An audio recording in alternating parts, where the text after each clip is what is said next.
네, 안녕하세요. 해커스 한국사 능력 검정 시험 2주 합격 기본편입니다. 기본편을 맡은 안지영입니다. 네, 여러분들 이제 복잡한 내용으로 많이 들어오고 있습니다. 갑자기 내용이 너무 많아졌죠? 한국사가 양이 굉장히 많습니다.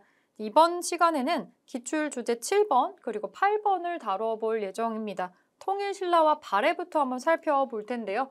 신라는 역사가 굉장히 길어요. 신라 역사 약 1000년에 육박하는 시기를 가지고 있고 삼국시대라고 부르는 시기, 통일신라가 되었던 시기, 그리고 후삼국시대로 또 나눠볼 수가 있습니다. 워낙에 길다 보니까 쪼개서 특징대로 지금 살펴볼 수가 있는데 통일신라하고 발해가 나오는 시기는 이제 신라가 삼국을 통일하고 그리고 옛날 고구려가 있었던 지역에 발해라고 하는 나라가 들어왔었던 시점입니다.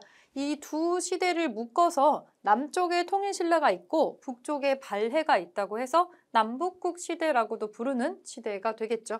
핵심 키워드들이 나오고 있는데 어떻게 연결되는지 실제 내용으로 살펴보도록 하겠습니다. 내용이 조금 많으니까 여러분들 한번 보시고 나서 이해가 안 되실 수 있어요. 이 옆에 있는 날개 부분에 있는 스토리 미리 보기에 이 장면을 잘 살펴봐 주시고 여기에 대한 특정 파트의 세부 설명이거든요. 요거 한번 보시면서 살펴보도록 하겠습니다. 통일신라입니다.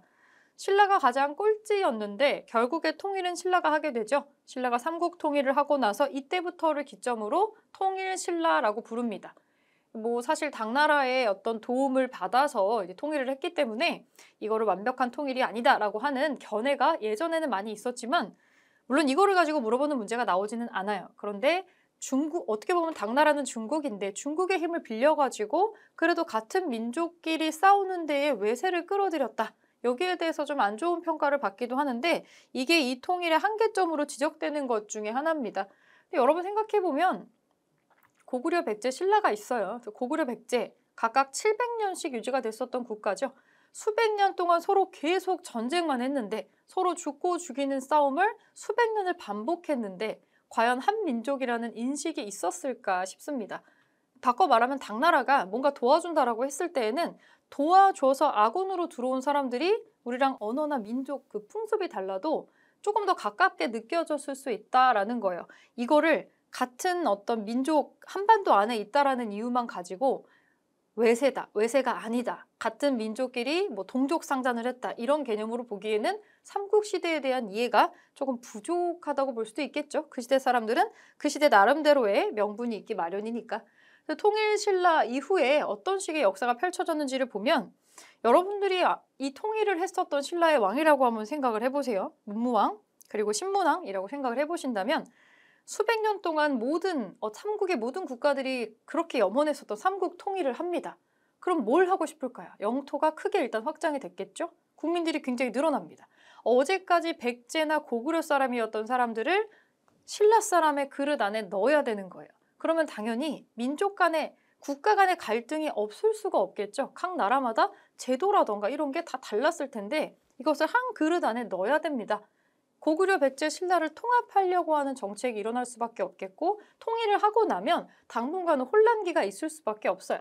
그리고 어쨌든 삼국에 제각각의 왕이 있었는데 지금은 통일신라 왕의 한 명이 이걸 다 가져가야 됩니다. 당연히 왕권을 강력하게 하는 거 매우 중요한 문제였을 거예요. 신라에도 신라 내부에 귀족 세력들이 있는데 백제나 고구려의 귀족들까지 끌어들여서 왕에게 충성을 하게 하려면 여러 가지 제도적인 어떤 뒷받침이 필요했을 겁니다. 이런 시대적인 상황을 이해하면서 통일신라 시대를 살펴보도록 하겠습니다. 자, 통일 이후에 왕권을 어떻게 강화할 것이냐. 문무왕, 우리가 흔히 문무대왕이라고 하는 사람이 있습니다. 이 문무왕은 삼국 통일을 완성을 하죠. 나당연합군을 통해서 백제도 정벌하고 고구려도 정벌하고 이들의 부흥운동까지 전부 다 이 진압을 했는데 이제 당나라가 야욕을 드러내면서 당나라와 전투를 벌이게 되죠. 그래서 매소성 기벌포 전투, 매소성과 기벌포에서 했었던 전투에서 나당 연합군이 이제 분리를 되어서 당나라하고 전투를 해서 이겼다라는 사실 확인을 해볼 수가 있었고 당나라를 한반도에서 내쫓는 데 성공을 했어요. 내쫓는 데 성공을 하고 비록 우리가 뭐 만족할 만한 전체 영토를 확장한 건 아니지만 영토를 최대한 확장을 해서 기존의 원래 신라의 영역에서 엄청나게 커진 영토를 획득을 하는 데 성공을 합니다. 삼국 통일을 완성을 해요. 676년에 676년에 삼국 통일을 완성을 하게 됩니다.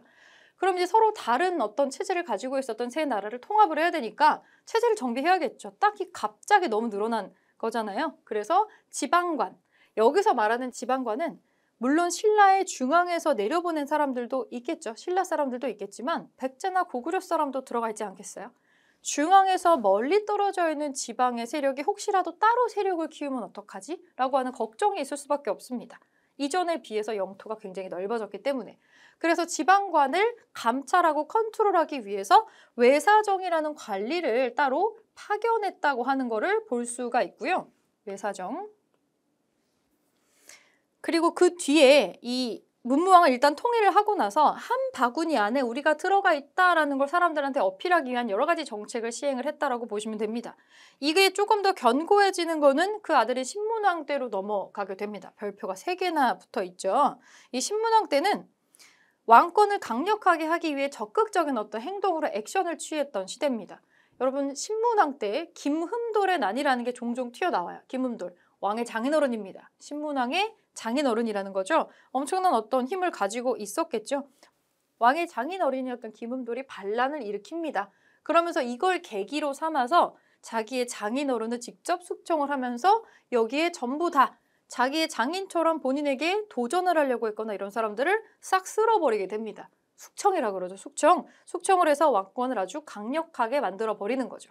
고위 귀족이라고 할지라도 왕권에 도전하는 자, 용서하지 않겠다라는 거를 장인어른을 처단하면서 사람들에게 보여주게 되는 건데 일단 신문왕의 목적은 왕권을 강력하게 만드는 데 있었어요. 통일된 어떤 이 넓은 땅덩어리를 이끌어 나가려면 감나라 떡나라 하는 사람들한테 일일이 끌려다니면 안 된다는 거죠. 강력한 왕권을 만들기 위해서 귀족들의 세력을 누를 필요가 있었는데 그 귀족의 세력을 누르는데 여러 가지 방책을 씁니다. 대표적인 게 지금 색깔로 표시된 이 2가지가 되겠어요. 관료전을 지급했다라고 나오죠. 이 문무관리들이 있어요. 문무관리들은 기본적으로 나라에서 일을 하는 관리들이 될 텐데 수조권을 행사할 수 있는 토지인 관료전을 지급함. 이게 뭐냐면 월급 받잖아요. 우리도 회사 가면 월급을 받는데 예전에는 월급을 땅에서 특정 땅을 내려주고 이 땅을 주는 게 아니고 소유권을 주는 게 아니고 여기에서 세금을 걷어들일 수 있는 권리를 줬어요. 그 동네에서 나오는 세금의 일부는 너의 월급으로 가져간다. 뭐 이런 개념입니다. 그게 수조권입니다.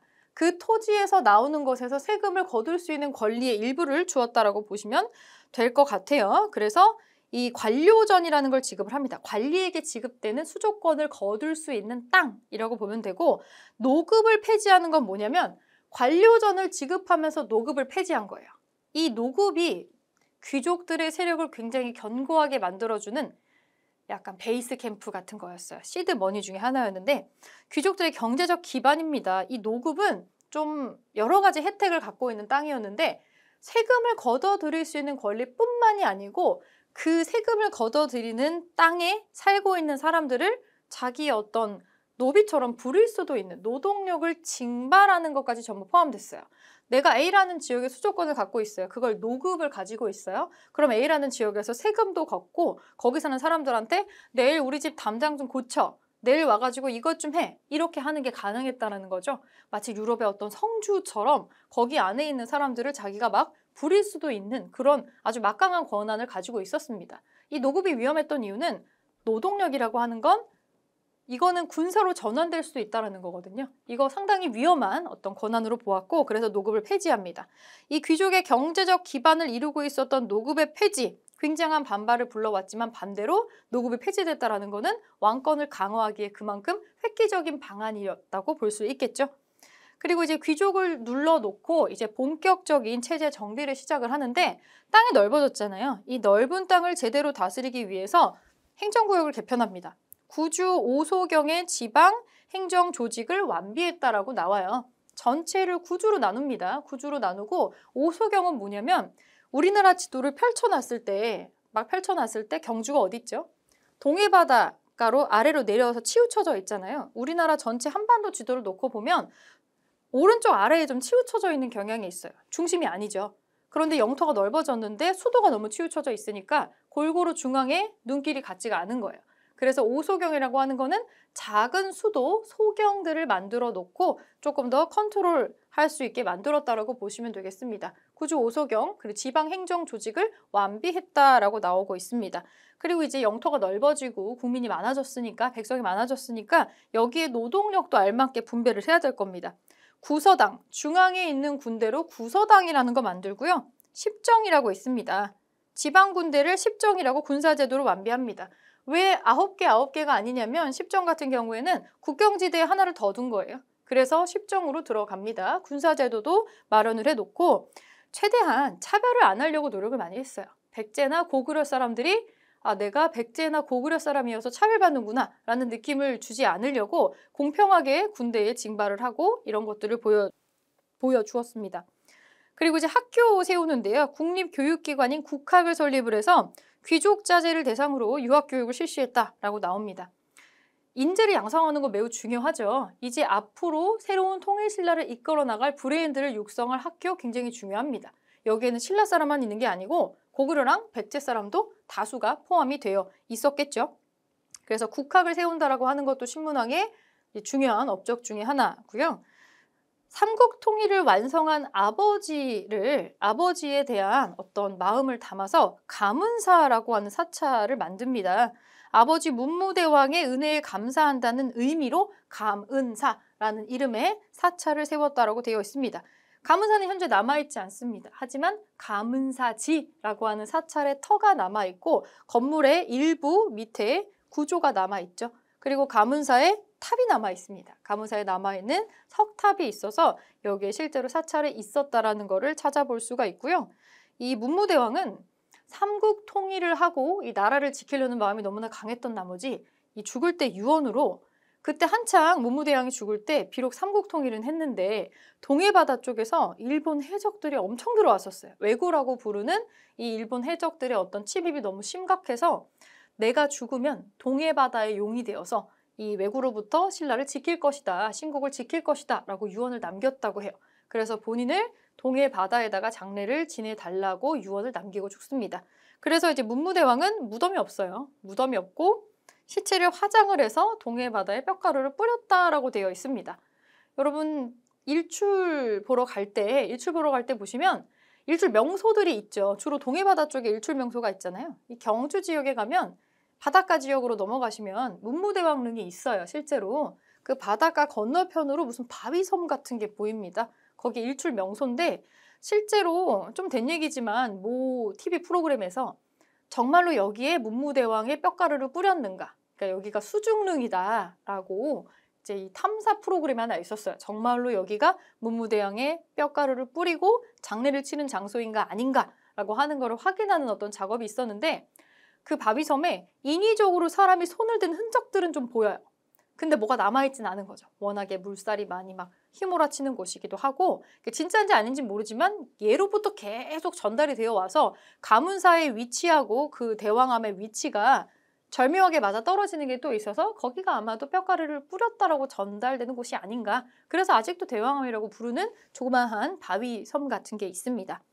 거기에서 바라보는 방향에서 가문사가 있어요. 그 가문사지에 가면 그때 용이 된 자신의 아버지가 이 가문사에 와서 한 바퀴 돌아보고 나갈 수 있게 한다고 그 용이 통과할 수 있도록 밑에를 만들어 놨다라는 얘기가 전해지는데 실제로 가문사지에 가면 바닥이 이렇게 조금 이렇게 봉 떠가지고 통로가 있어요. 마치 이제 용이 이렇게 왔다 갔다 할 수 있을 정도의 무슨 칸이 나와 있는 거를 볼 수가 있어서 실제로 용이 왔다 갔다 하진 않았겠죠. 하지만 용이 된 이 문무왕이 여기를 드나든다라고 생각을 해서 이런 식으로 설계를 한 게 아니냐, 이런 얘기가 전해져 내려오고 있습니다. 요 얘기가 많아요. 이 아버지의 어떤 신성성을 좀 극대화하면서 아버지가 용이 되고 이 용의 수호를 받는 이 신라의 위엄을 사람들에게 전파하기 위해서 이거를 굉장히 많이 활용을 한 것 같습니다.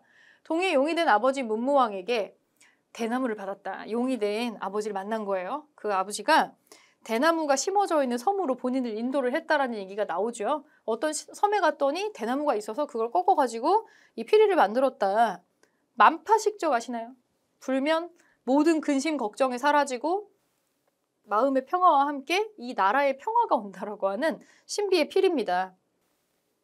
이거는 삼국 통일하고 나니까 얼마나 이러쿵저러쿵 말이 많겠어요. 이거를 좀 잠재우면서 이제 우리는 모두 하나로 통합돼 있고 이제 우리는 모두 용의 수호를 받는 더 이상 전쟁이 없는 어떤 안정적인 나라가 될 거야 라고 사람들에게 이제 믿음을 심어주는 하나의 설화가 아니었을까 이렇게 추정을 합니다. 신문왕의 특징은 아버지가 완성한 삼국 통일을 바톤을 잘 이어받아서 이 체제를 잘 만들었다라는 데 있고 왕권을 상당히 강력하게 만들었다라는 데 그 업적의 중요도가 있습니다. 그리고 바로 경덕왕이라는 사람이 등장을 합니다. 근데 원래 강력한 왕이 등장을 하고 나면은 그거보다는 조금 좀 덜 강력할 수가 있어요. 그게 다 이어지지가 않아요. 강력한 왕이 등장하면 그 다음엔 확 사그라들었다가 다시 강력한 왕이 등장했다가 라고 하는 게 왔다 갔다 합니다. 그걸 이어받아서 연결해서 그대로 가져가는 케이스가 그렇게 많지가 않아요. 경덕왕 때가 되면 귀족들이 또 얼마나 이 등살이 있었겠어요. 노급이 부활돼요. 귀족들이 반발했었더니 노급 폐지가 무시무시한 신문왕이 죽고 나면은 이제 다시 옳다구나 하고 부활을 시키게 되고 이게 무슨 뜻이냐면 왕권이 약화됐다는 거죠. 귀족권은 올라갔다라고 볼 수가 있겠죠. 이렇게 시소처럼 왔다 갔다 힘겨루기를 하고 있습니다. 근데 경덕왕 때 특이할 점은 문화 정책이 좀 그런 것들이 많이 있어요. 우리가 흔히 통일신라를 불국토라고 많이 합니다. 부처님의 세상이 현실에 도래한 불국토. 실제로 신라 사람들은 통일신라 사람들 특히 불심이 굉장히 투철해서 부처님의 세상을 우리 땅에 나타내 보이기를 원했다고 해요. 유난히 그런 설화가 많이 전해지기도 하고요. 그래서 이 국가적인 단위에서 사찰도 많이 지었고 이런 여러 가지 문화재들이 많이 생기게 되는데 부처님의 세상을 다시 만든다는 뜻으로 불국사라는 사찰을 짓기도 했고요. 석굴암이라는 사찰도 있죠. 우리 경주에 가면 이거 다 보고 오잖아요. 둘 다 유네스코로 지정돼 있기도 하고 이 불국사랑 석굴암은 유네스코 중에서도 우리나라에서 가장 첫 번째로 유네스코가 된 문화유산들 중에 하나입니다. 우리가 유네스코 등재를 시작한 게 1995년인데 그때 우리도 처음 올리는 거니까 웬만하면 거의 이견 없이 받아들여질 수 있는 거를 올리고 싶잖아요. 가장 오래됐다 하면 당연히 경주 지역에 갈 수밖에 없어요. 경주 지역에 오래된 무덤, 오래된 유적 이런 것들이 있고 천년사찰이라고 우리가 천년고찰이라고 부르는 석굴암과 불국사가 있기 때문에 요것을 우리가 유네스코에 등재를 신청을 해서 유네스코가 됐죠. 1995년에 처음에 등재된 유네스코 중에 하나입니다. 1번 세계문화유산이고요. 불국사, 석굴암이 바로 요 시기에 창건됐다라고 알려져 있습니다.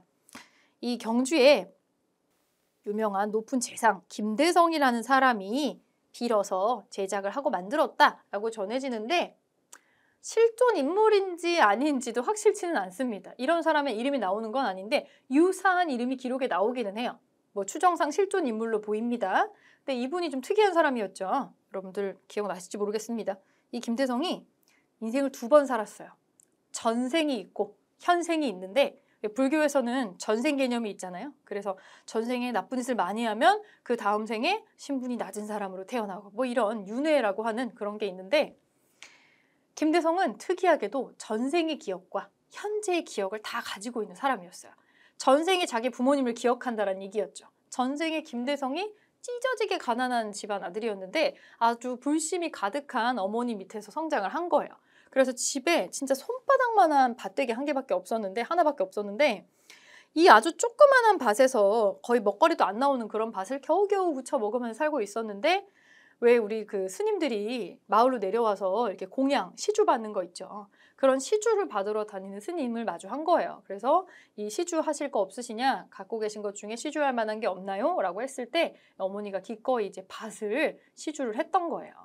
과정은 좀 매끄럽진 않지만 어쨌든 유일한 재산이었던 밭대기를 시주를 해버리고 나서 이제 우리는 굶어 죽는구나 라고 이제 했는데 이런 것들이 연결이 되면서 나중에 굶어 죽어요. 결국에 김대성이 굶어 죽는데 갖고 있었던 가장 좋은 것을 부처님에게 시주한 그 공덕을 인정을 받아서 부잣집에 이제 태어나게 됐던 거죠. 그래서 이제 어머니에게 그 내용이 나오는 거예요. 어디 부잣집으로 아들이 환생했다 이런 얘기를 들은 거죠. 그리고 실제로 재상 집안에 아들이 태어났는데 하늘에서 목소리가 또 들린 거예요. 얘는 어디에 살았던 이 대성이라는 아이인데 그것 때문에 환생을 시켜가지고 너희 집 아들로 태어난다. 아주 고귀한 아이다. 라고 얘기를 한 거죠. 그래서 이 아이가 손을 이렇게 쥐고 태어났는데 여기에 본인 이름이 써 있었다라는 이 신비로운 설화가 전해집니다. 물론 이거는 설화입니다. 입에서 입으로 전해지는 얘기인데 그래서 이 김대성이 전생의 부모와 현생의 부모를 위해서 부처님의 은혜에 감사하면서 각각 불국사랑 석굴암을 만들었다라고 돼 있어요. 전생의 부모님을 위해서는 석굴암을 창건을 하고 현생 부모님을 위해서 불국사를 만들었다고 돼 있는데 이 두 개 유적지가 전부 다 규모가 어마어마합니다. 개인이 할 수 있는 정도가 아니었기 때문에 설화는 설화일 뿐이고 결국에는 온 국가에서 힘을 다 합쳐가지고 만들었을 거라고 보고 있어요. 석굴암 같은 경우는 원래 본래 이름이 석굴암이 아니에요. 석굴암이 아니고 석불사라는 이름의 실제 사찰이었는데 일제강점기 때 불렸던 이름을 그대로 우리가 등재를 하는 바람에 현재에도 석굴암이라고 부르고 있습니다.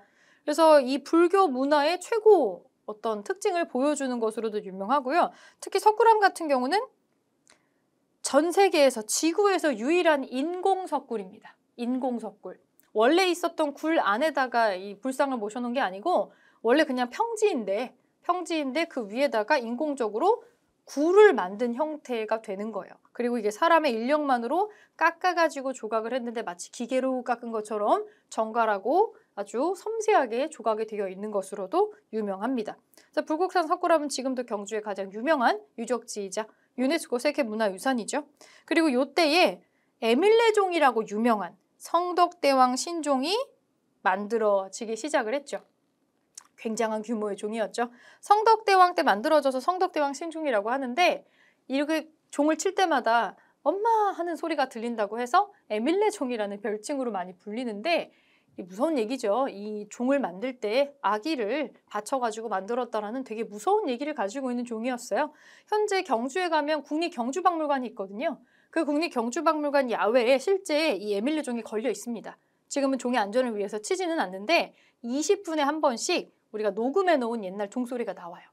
우리 초미의 관심사가 이게 정말 아기를 넣어서 만들었을까 안 만들었을까인데 부처님이랑 관련된 건데 아무래도 그런 잔인한 행위를 했다라는 게 믿기가 좀 어렵죠. 종의 성분을 좀 분석을 해봤는데 이게 정말로 사람을 넣어서 만든 그 종이면 사람의 뼈를 구성하고 있는 이 성분이 있잖아요. 반드시 나와야 되는 성분이 있대요.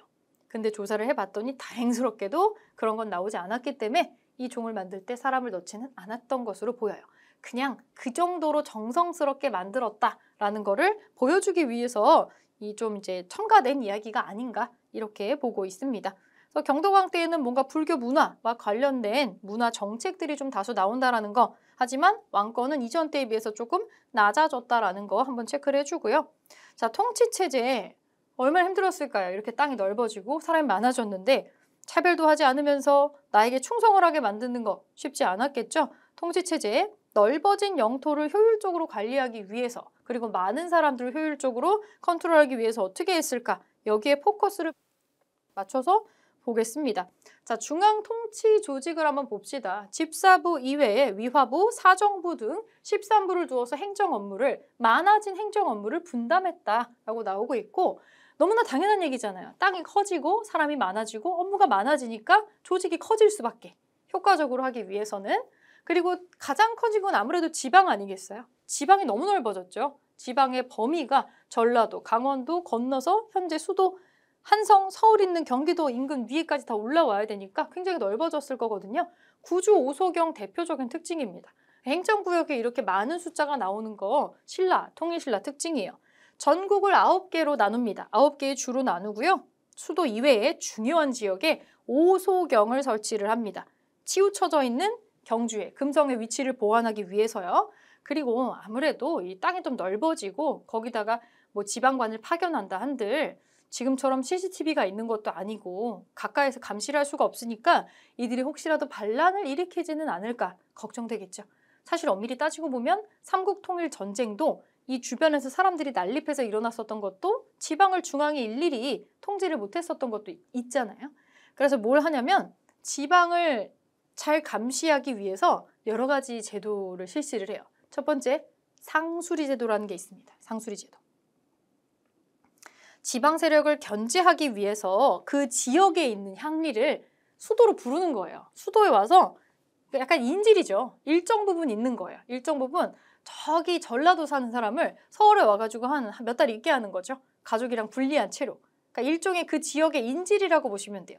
그리고 이 향리가 일정 기간 수도에다가 머물면 그 지역에서 혹시라도 이 향리가 이 수도에 있는 기간 동안에 뭔 일이 나면은 이 사람 당연히 죽는 거고요. 이런 식으로 약간 인질에 가까운 어떤 제도를 운영을 좀 했고요. 외사정의 파견, 외사정. 외사정이라는 이름의 지방관 감찰 관리가 종종 선지 출제가 되거든요. 외사정이라는 거 잘 체크해 주세요. 지방관을 감찰하기 위해서 외사정이라는 관리를 따로 파견을 합니다. 그리고 군사제도, 아까 이제 땅이 확장되고 당연히 여러 가지 업무가 늘어났을 거라고 했어요. 군사제도도 군인도 많아졌겠죠. 백제 사람이랑 고구려 사람 다 뽑아야 되는데, 그래서 군대의 규모가 늘어납니다. 중앙군대 구서당이라고 있어요. 이 구서당에는 신라 사람도 있고 백제 사람도 있고 고구려 사람도 있습니다. 다 들어가 있어요. 그리고 십정, 지방군, 지방군의 군사 조직을 갖추었다. 요거는 국경지대에 하나를 더 포함해가지고 10개로 늘어났다라고 말씀 잠깐 드렸었죠. 근데 이게 좀 애매했어요. 중앙군대가 백제 사람도 중앙군에 들어가고 고구려 사람도 중앙군에 들어갔는데 백제와 고구려 사람이라고 하는 거를 사실은 우리가 부산 사람이 와가지고 말하면 부산 사람인 거 다 알잖아요. 사투리 쓰니까. 이 옛날에 백제랑 고구려도 독특한 어투와 사투리가 있었어요.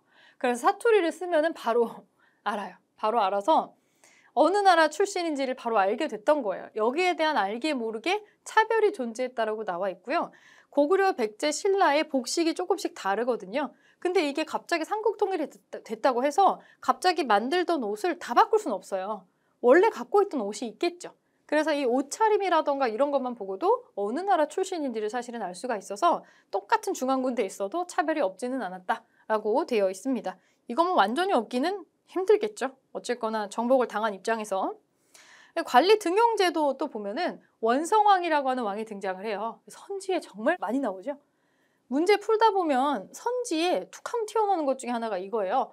독서 3분과를 시행했다. 왕의 업적으로 맞는 거 고를 때 이 원성왕의 업적인데 다른 사람이랑 헷갈리라고 많이 넣는 것 중에 하나입니다. 독서는 말 그대로 이 책 읽는 거랑 크게 동떨어진 얘기는 아니에요. 국학의 학생들, 이 대학교죠. 국립학교잖아요. 국학의 학생들의 독서 능력을 평가해서 관리 임용에 참고한 제도다. 일종의 뭔가 수능처럼 평가제도라는 걸 알 수가 있습니다. 원성이 자자했겠죠. 그래서 원성왕이랑 연결해서 기억을 많이 해주고는 합니다. 통일신라의 원성왕 때 독서 3분과를 실시를 해서 관리를 채용을 했다.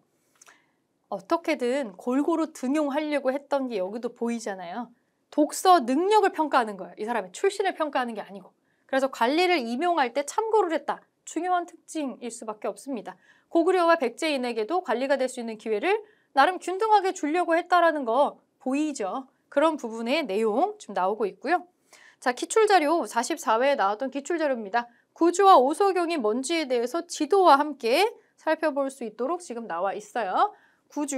구주가 어떻게 9개를 이루는지 보시고 여기에 보면 수도가 너무 치우쳐져 있어요. 수도가 끄트머리에 치우쳐져 있어서 오소경이라고 하는 빨간 점점점점이 찍혀 있습니다. 그래서 이걸 좀 만회하려고 했던 게 보여요.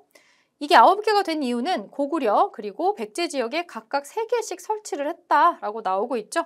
공평하게 하려고 했던 거예요. 3, 3, 3. 그래서 9개의 주로 나뉘었다라고 되어 있습니다. 이런 행정구역이 나오면 통일신라구나 라는 거 여러분들이 바로 체크해 주시면 좋을 것 같아요. 자, 그러면 통일신라가 만들어졌어요. 그러면 국가가 한반도에 한 개밖에 없어야 되는데 하나밖에 없진 않았다라는 거죠. 왜냐면 북쪽 지역에 이제 고구려가 망하고 거의 한 30년 정도 돼갔을 때에 고구려 장군 출신이 있죠. 대조영이라는 사람이 있잖아요. 이 대조영이 고구려 유민들을 이끌고 가서 저기 위쪽에 동모산 기슭에다가 뭐를 세웠다라고 되어 있습니다. 발해 건국은 어떻게 되느냐? 북쪽을 차지하고 있었던 고구려의 후예들이 등장을 합니다. 발해 건국과 발전입니다. 첫 번째 왕은 대조영이 되겠고요. 고구려 유민입니다. 이 대조영 자체가 장군이 아니고 대조영의 아버지가 장군이었다고 되어 있어요. 그 장군의 아들입니다. 대조영이 만주에, 오늘날의 만주 지역에 지금은 지린성이라고 읽고 한자로 길림성이라고 합니다. 여기 동모산 언저리에다가 건국을 합니다. 고구려를 계승한 나라를 건국을 하는 거죠. 고구려가 망할 때 당나라로 고구려 유민들이 많이 끌려갔어요. 우리가 나라 없이 떠돌아다니는 유민들, 유랑민들, 디아스포라라고 하는데 엄청 고생했겠죠. 엄청 고생해서 당나라 끌려가서 막 일하고 노비처럼 막 굴림당하고 했었는데 탈출해가지고 이제 이 동모산 기슭으로 오는 겁니다. 그래서 발해를 건국을 하게 되고 그래서 북쪽의 발해, 남쪽의 통일신라, 남북국이다라고 우리가 흔히 얘기를 합니다. 남북국이라는 호칭은 우리가 처음 만든 건 아니고요. 조선시대의 남북국의 역사를 정리한 사람이 있었죠. 남북국이란 용어를 처음 쓰면서 발해고라는 역사책을 쓴 사람이 있습니다. 유득공이라고 하는 실학자가 이 책을 처음 쓰면서 이 책에서 남북국이란 용어를 처음 썼었죠. 발해까지 우리 역사로 끌고 들어가겠다라는 게 그때부터 나왔던 거예요. 그래서 대조영 때부터 몇 명의 왕에 대한 기록이 드문드문 보입니다. 무왕이라는 왕이 있어요. 발해가 영토가 굉장히 커요. 영역이 엄청 크고 대부분이 현재 우리나라 영토하고 안 겹칩니다. 북한의 일부, 그리고 중국의 영토, 그리고 저기 러시아 영토까지 아주 대규모 영토를 차지하는 한반도가 10개가 넘게 쏙쏙 들어갈 정도로 굉장한 크기를 차지하는 영역을 가지고 있었습니다. 이 발해는요, 무왕이라는 왕이었을 때 특별히 중요하게 취급이 되는데 이게 무할 때 그 무거든요. 무술할 때 그 무예요. 그러면 이 왕의 업적과 성향이 어떤 방향이겠다라는 거 이해가 좀 되시죠? 이분은 좀 호인의 기질을 좀 가지고 있으면서 전쟁에 특화된 모습을 좀 보입니다. 뭐 전쟁이라기보다는 강력한 군주의 모습을 보였다라고 보시면 될 것 같아요. 얼마나 강력했느냐? 독자적인 연호를 사용합니다. 원래 연호라고 하는 거는 중국의 황제 정도만 쓰는 건데 중국의 눈치를 보지 않고 독자적인 연호를 썼다라는 거 특징으로 많이 나오고요. 대당 강경책, 당나라에 굽신굽신하지 않습니다. 당나라에 아주 강경책을 했고요. 대문예라고 하는 남동생을 파견을 해서 당나라하고 친하게 지내려고 했었던 원래 자기의 세력 안에 들어가 있었던 발해의 비호 아래에 있었던 흑수 말갈이라고 하는 부족이 있는데 발해를 배신하려고 했었던가 봐요. 몰래 당나라하고 내통을 하고 있다는 거를 눈치를 채고 정벌을 하러 사람을 보내기도 합니다. 그래서 장문이라는 장군을 데리고 수군을 보내서 당나라를 먼저 선제 공격을 하기도 했어요. 대단히 무예에 출중한 모습을 보이고 있는 거 알 수가 있습니다. 그래서 당나라가 신라로 하여금 발해를 공격하게 했으나 실패함. 그러니까 당나라가 뭐 어떻게 손 쓸 수 없을 정도로 강력한 국력을 자랑했다라고 하는 특징이 여기에 보이고 있습니다. 외교 정책은 어떻게 했느냐? 신라와 당나라를 견제하기 위해서 일본의 사신을 보내서 일본이랑 친하게 지냈다. 그래서 일본에 남아있는 발해에 친서 같은 것들이 있어요. 외교 문서 같은 게 있는데 그 외교 문서에 스스로를 고려 국왕이라는 식으로 고구려를 이어받는 국가다라는 거를 이제 티를 대는 이 문서에 서명 같은 게 있습니다. 그래서 고구려 개순국가라는 흔적을 또 찾아볼 수가 있고요. 그러니까 신라하고도 당나라하고도 사이가 썩 좋지 않았다라는 거 알 수 있죠. 그 다음에 문왕이라는 사람이 있는데 이미 이 호칭에서 이 사람은 그렇게 전쟁을 추구하는 사람이 아니라는 거 다 보이죠? 이분도 마찬가지로 연호를 씁니다. 발해의 특징은 다 연호를 써요. 연호를 쓰고 체제 정비를 좀 완벽하게 했던 사람입니다. 이분은 좀 더 내부의 안정을 추구했었던 분이다 라고 기억을 해주면 좋겠고 삼성 6부의 중앙 정치 조직을 정비했다. 이거는 물론 당나라의 제도를 모방한 거지만 독특한 발해만의 특징도 가지고 있다는 것도 하나 기억을 해주시면 좋겠네요. 수도가 여기가 영토가 워낙에 넓기 때문에 수도가 굉장히 여러 개로 크게 넓게 퍼져 있었다는 것도 확인을 해주시면 좋겠고 수도를 천도했다라고 나옵니다. 조금 이동하는 경로의 모습이 좀 보이고 여러분들이 발해에서 특별히 기억해야 되는 사람은 아마도 이분입니다. 무왕에 이어서 선왕이라는 사람이 있어요. 이 선왕은 주변에 대부분의 말갈족이라고 하는 타 부족을 복속을 시켜요. 발해 밑으로 들어오게 하고 중국의 요동반도 쪽으로 요동으로 진출을 해서 고구려의 옛날 땅에 해당하는 부분을 회복을 합니다. 굉장히 명분이 서죠. 고구려를 계승하는 국가로서. 전성기예요. 전성기여서 중국이 그 당시에 엄청나게 영토를 확장한 발해를 뭐라고 불렀냐면 동쪽에 매우 크게 번성한 나라, 바다 동쪽에 크게 번성한 나라라고 해서 해동, 성국이라는 호칭으로 불렸던 나라가 바로 발해입니다. 사실 이들은 스스로를 발해라고 지칭한 적이 없습니다. 발해는 발해 쪽에서 일본으로 넘어가는 바다 지역을 지칭하는 원래 이름이에요. 원래 하나의 국가를 지칭하는 이름은 아니라고 보시면 되겠습니다. 뭐 그 일례로 일본에 보내는 국서에다가는 다른 이름을 썼죠. 고려 지왕, 고려 국왕 이런 호칭을 썼다라는 거 볼 수가 있습니다. 자, 발해 건국과 발전, 대조영이 도읍을 세우고 사려 보니까 오경 15부 62주라고 합니다. 방금 전에 우리가 통일신라의 구주 오소경 봤는데 여기는 오경, 일단 수도 5개 만들어 놨는데 15부, 62주라고 나와요. 땅이 얼마나 넓으면 이 정도 숫자의 행정구역이 나올까? 어렵지 않게 추정을 해볼 수가 있겠죠? 해동성국 발해에 대한 얘기고요. 발해의 통치체제에 여러 가지 기록이 남아 있습니다. 삼성육부 많이 나와요. 삼성육부 많이 나오는데 원래 당나라가 이성육부 제도가 있어요. 이거를 발해식으로 이제 가지고 와서 뭐 이거를 모티브로 삼기는 했지만 발해만의 독특한 독자적인 특징이 들어가 있다라고 하는 거를 또 우리가 체크를 해볼 수가 있겠죠. 그리고 여기 주자감이라는 게 또 보이는데요. 주자감, 국가 대학입니다. 국립대학으로 주자감이라는 데가 있었다. 나중에 뒤에 고려 시대로 넘어가면 국자감이라는 게 나오기 때문에 조금 헷갈릴 수 있는데 이 이름도 한번 체크를 해보도록 할게요. 왜냐하면 이 당나라 때에 이 당나라 지역이 좀 글로벌한 국가여가지고 당나라 상당히 글로벌한 국가였거든요. 통일신라하고 발해에서 다 이 유학자들이 공부하고 싶은 사람들이 당나라에 가가지고 거기서 시험 보고 벼슬을 해요. 당나라가 얼마나 열려있었냐면 얼마나 오픈마인드냐면 외국인만 대상으로 치르는 국가 관리 시험이 있었어요. 빈공과라고 있었습니다. 빈공과.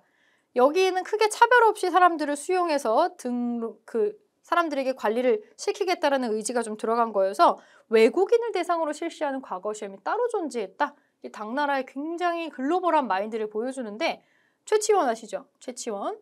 이 통일신라 시기에 나오는 유명한 유학자인데 최치원이 빈공과에서 장원으로 들어갔었던 사람입니다. 그래서 우리나라는 신라는 골품제도라는 어떤 독특한 제도와 그 태생적인 한계 때문에 아무리 똑똑해도 육두품으로 태어나면 진골이나 성골이 갖는 뭔가를 가질 수가 없었어요.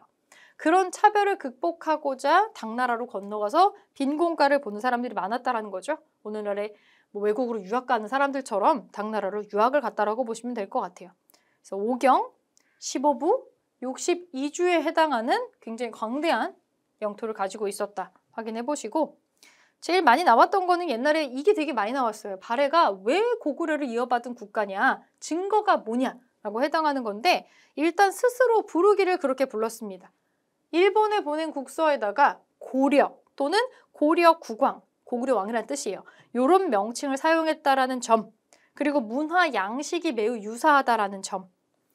이 궁터가 있어요. 발해에 수도에 성이 있었던 궁궐터가 있는데 거기서 발견된 게 우리나라 쪽에서 개발해서 만들었었던 우리나라 고구려 그리고 백제 라인에서 찾아볼 수 있는 온돌이 있습니다. 온돌. 온돌 장치가 여기서도 나와요. 이게 이제 지금은 러시아 쪽에 연결되어 있는 땅인데 그쪽에 발굴장이 많이 나왔습니다. 그리고 발해 석등 같은 거 고구려에서 만들었던 양식이랑 매우 유사하다. 그렇게 보시면 되겠고 여기는 나오지 않지만 무덤의 양식이 매우 유사하다라고 보시면 될 것 같아요. 들어본 적 있으실 것 같은데 무덤 양식에서 그 정혜공주하고 정효공주라는 분이 있죠. 이 공주 무덤에 무덤 양식이 있습니다. 그 모주림 천장이라고 있어요. 그 무덤의 천장이 이렇게 네모나게 돼 있는데 안에 계속 이렇게 모서리가 줄어드는 형태로 문양을 만든 거죠. 모서리가 줄어든다 그래서 모주림이에요. 이 모주림 천장의 양식이 고구려 양식인데 여기도 똑같이 보인다라고 해서 이런 무덤의 양식 같은 거는 엔간해서는 변하지 않는 겁니다. 어떤 국가 내 국가, 어떤 지역과 지역이 서로 같은 뿌리를 갖고 있는지를 확인하는 가장 좋은 방법 중에 하나가 웬만해서는 변하지 않는 문화적인 습성을 살펴보는 거예요. 장례식, 웬만해서는 변하지 않습니다. 우리나라 사람이라면, 한국 사람이라면 저기 먼 타지에서 사람이 죽는다고 했을 때, 가족이 사망하거나 했을 때 땅에 묻거나 아니면 화장을 해서 장례를 치려고 하겠죠. 우리가 생각하는 일반적인 장례식의 방법은 이거 2개잖아요. 외국에 나갔다고 해서 갑자기 장례 풍습을 완전히 바꿔가지고 새들한테 먹으라고 던져준다거나 물에 떠내려 보내지 않는다는 얘기예요. 죽음을 대하는 방식 같은 건 잘 안 바뀝니다. 웬만해서 바뀌지 않는 방식이어서 그래서 어떤 나라와 어떤 나라가 연관성이 있는 걸 확인할 때 무덤의 양식을 그래서 많이 보는 거예요. 같은 뿌리를 가지고 있는 백제나 고구려, 부여는 유사한 무덤의 양식들이 조금씩 보인다라는 거, 그런 특징에서 기인하는 거겠죠. 그래서 이런 무덤의 양식에도 나오고요. 일단 문화 양식에서 되게 많은 특징이 나왔어요. 그 국립중앙박물관에 가시면은 발해실이 조그만하게 있습니다. 물론 거기 있는 것들 대부분이 복제품들이 많지만은 이불 병자상 같은 거 있어요. 부처님 두 분 앉아있는 불상이에요. 근데 여기 불상에 뒤에 부처님의 뒤에서 나오는 그 후광, 오라 같은 거 있죠? 그거를 이렇게 조각에다가 구현을 해놓은 걸 광배라 그러는데 광배가 고구려 양식이랑 비슷한 게 있어요. 연꽃 또는 불꽃 모양처럼 나와 있는 그 후광이 또 보인다라는 점. 그리고 수막새, 기와 지붕의 꼭대기에다가 이렇게 장식하는 침이라는 거 있어요. 이런 양식도 매우 유사하다. 고구려 거하고 문양이나 이 제작의 기법 같은 게 비슷하다라고 하는 특징들 찾아볼 수가 있었습니다. 이 밖에도 발해가 고구려를 계승하고 있다라고 하는 거는 여러 가지 뭐 문헌 자료라던가 이런 것들로 어렵지 않게 찾아볼 수가 있는데 문제는 이 유적지 대부분이 우리나라가 관여하는 영토 안에 없다라는 거죠. 이 중국이나 러시아, 연해주 쪽에 좀 걸쳐 있어서 아직은 제대로 연구를 팍팍 하고 있지는 못하지만 발해 역사는 우리의 역사 중에 하나다. 이런 인식이 지금은 굳어져 있죠. 이게 중요했었던 이유가 뭐냐면 우리가 일본이랑도 역사 분쟁 많이 하잖아요. 근데 역사 분쟁을 하고 있는 나라가 한둘이 아니에요. 국경을 다 대고 있는 나라 중에서 중국이 있잖아요. 중국이 뭐 지금은 많이 좀 사그라들었습니다만 동북공정이라는 걸 했었어요. 중국의 동쪽이자 북쪽에 있는 역사를 정리하는 작업입니다.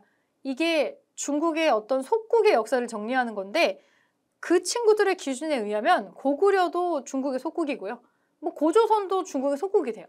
그런데 이게 뭐가 그렇게 중요하냐? 수백 년 전에 멸망한 나라들이 속국이거나 말거나 뭐가 그렇게 중요하냐? 이게 뭐랑 연결되냐면 그런 옛날 역사와 옛날의 영토가 중국사라고 결정이 나면 그들의 후손이라고 생각되는 것들이 다 중국에 포함되는 수도 있다는 거예요.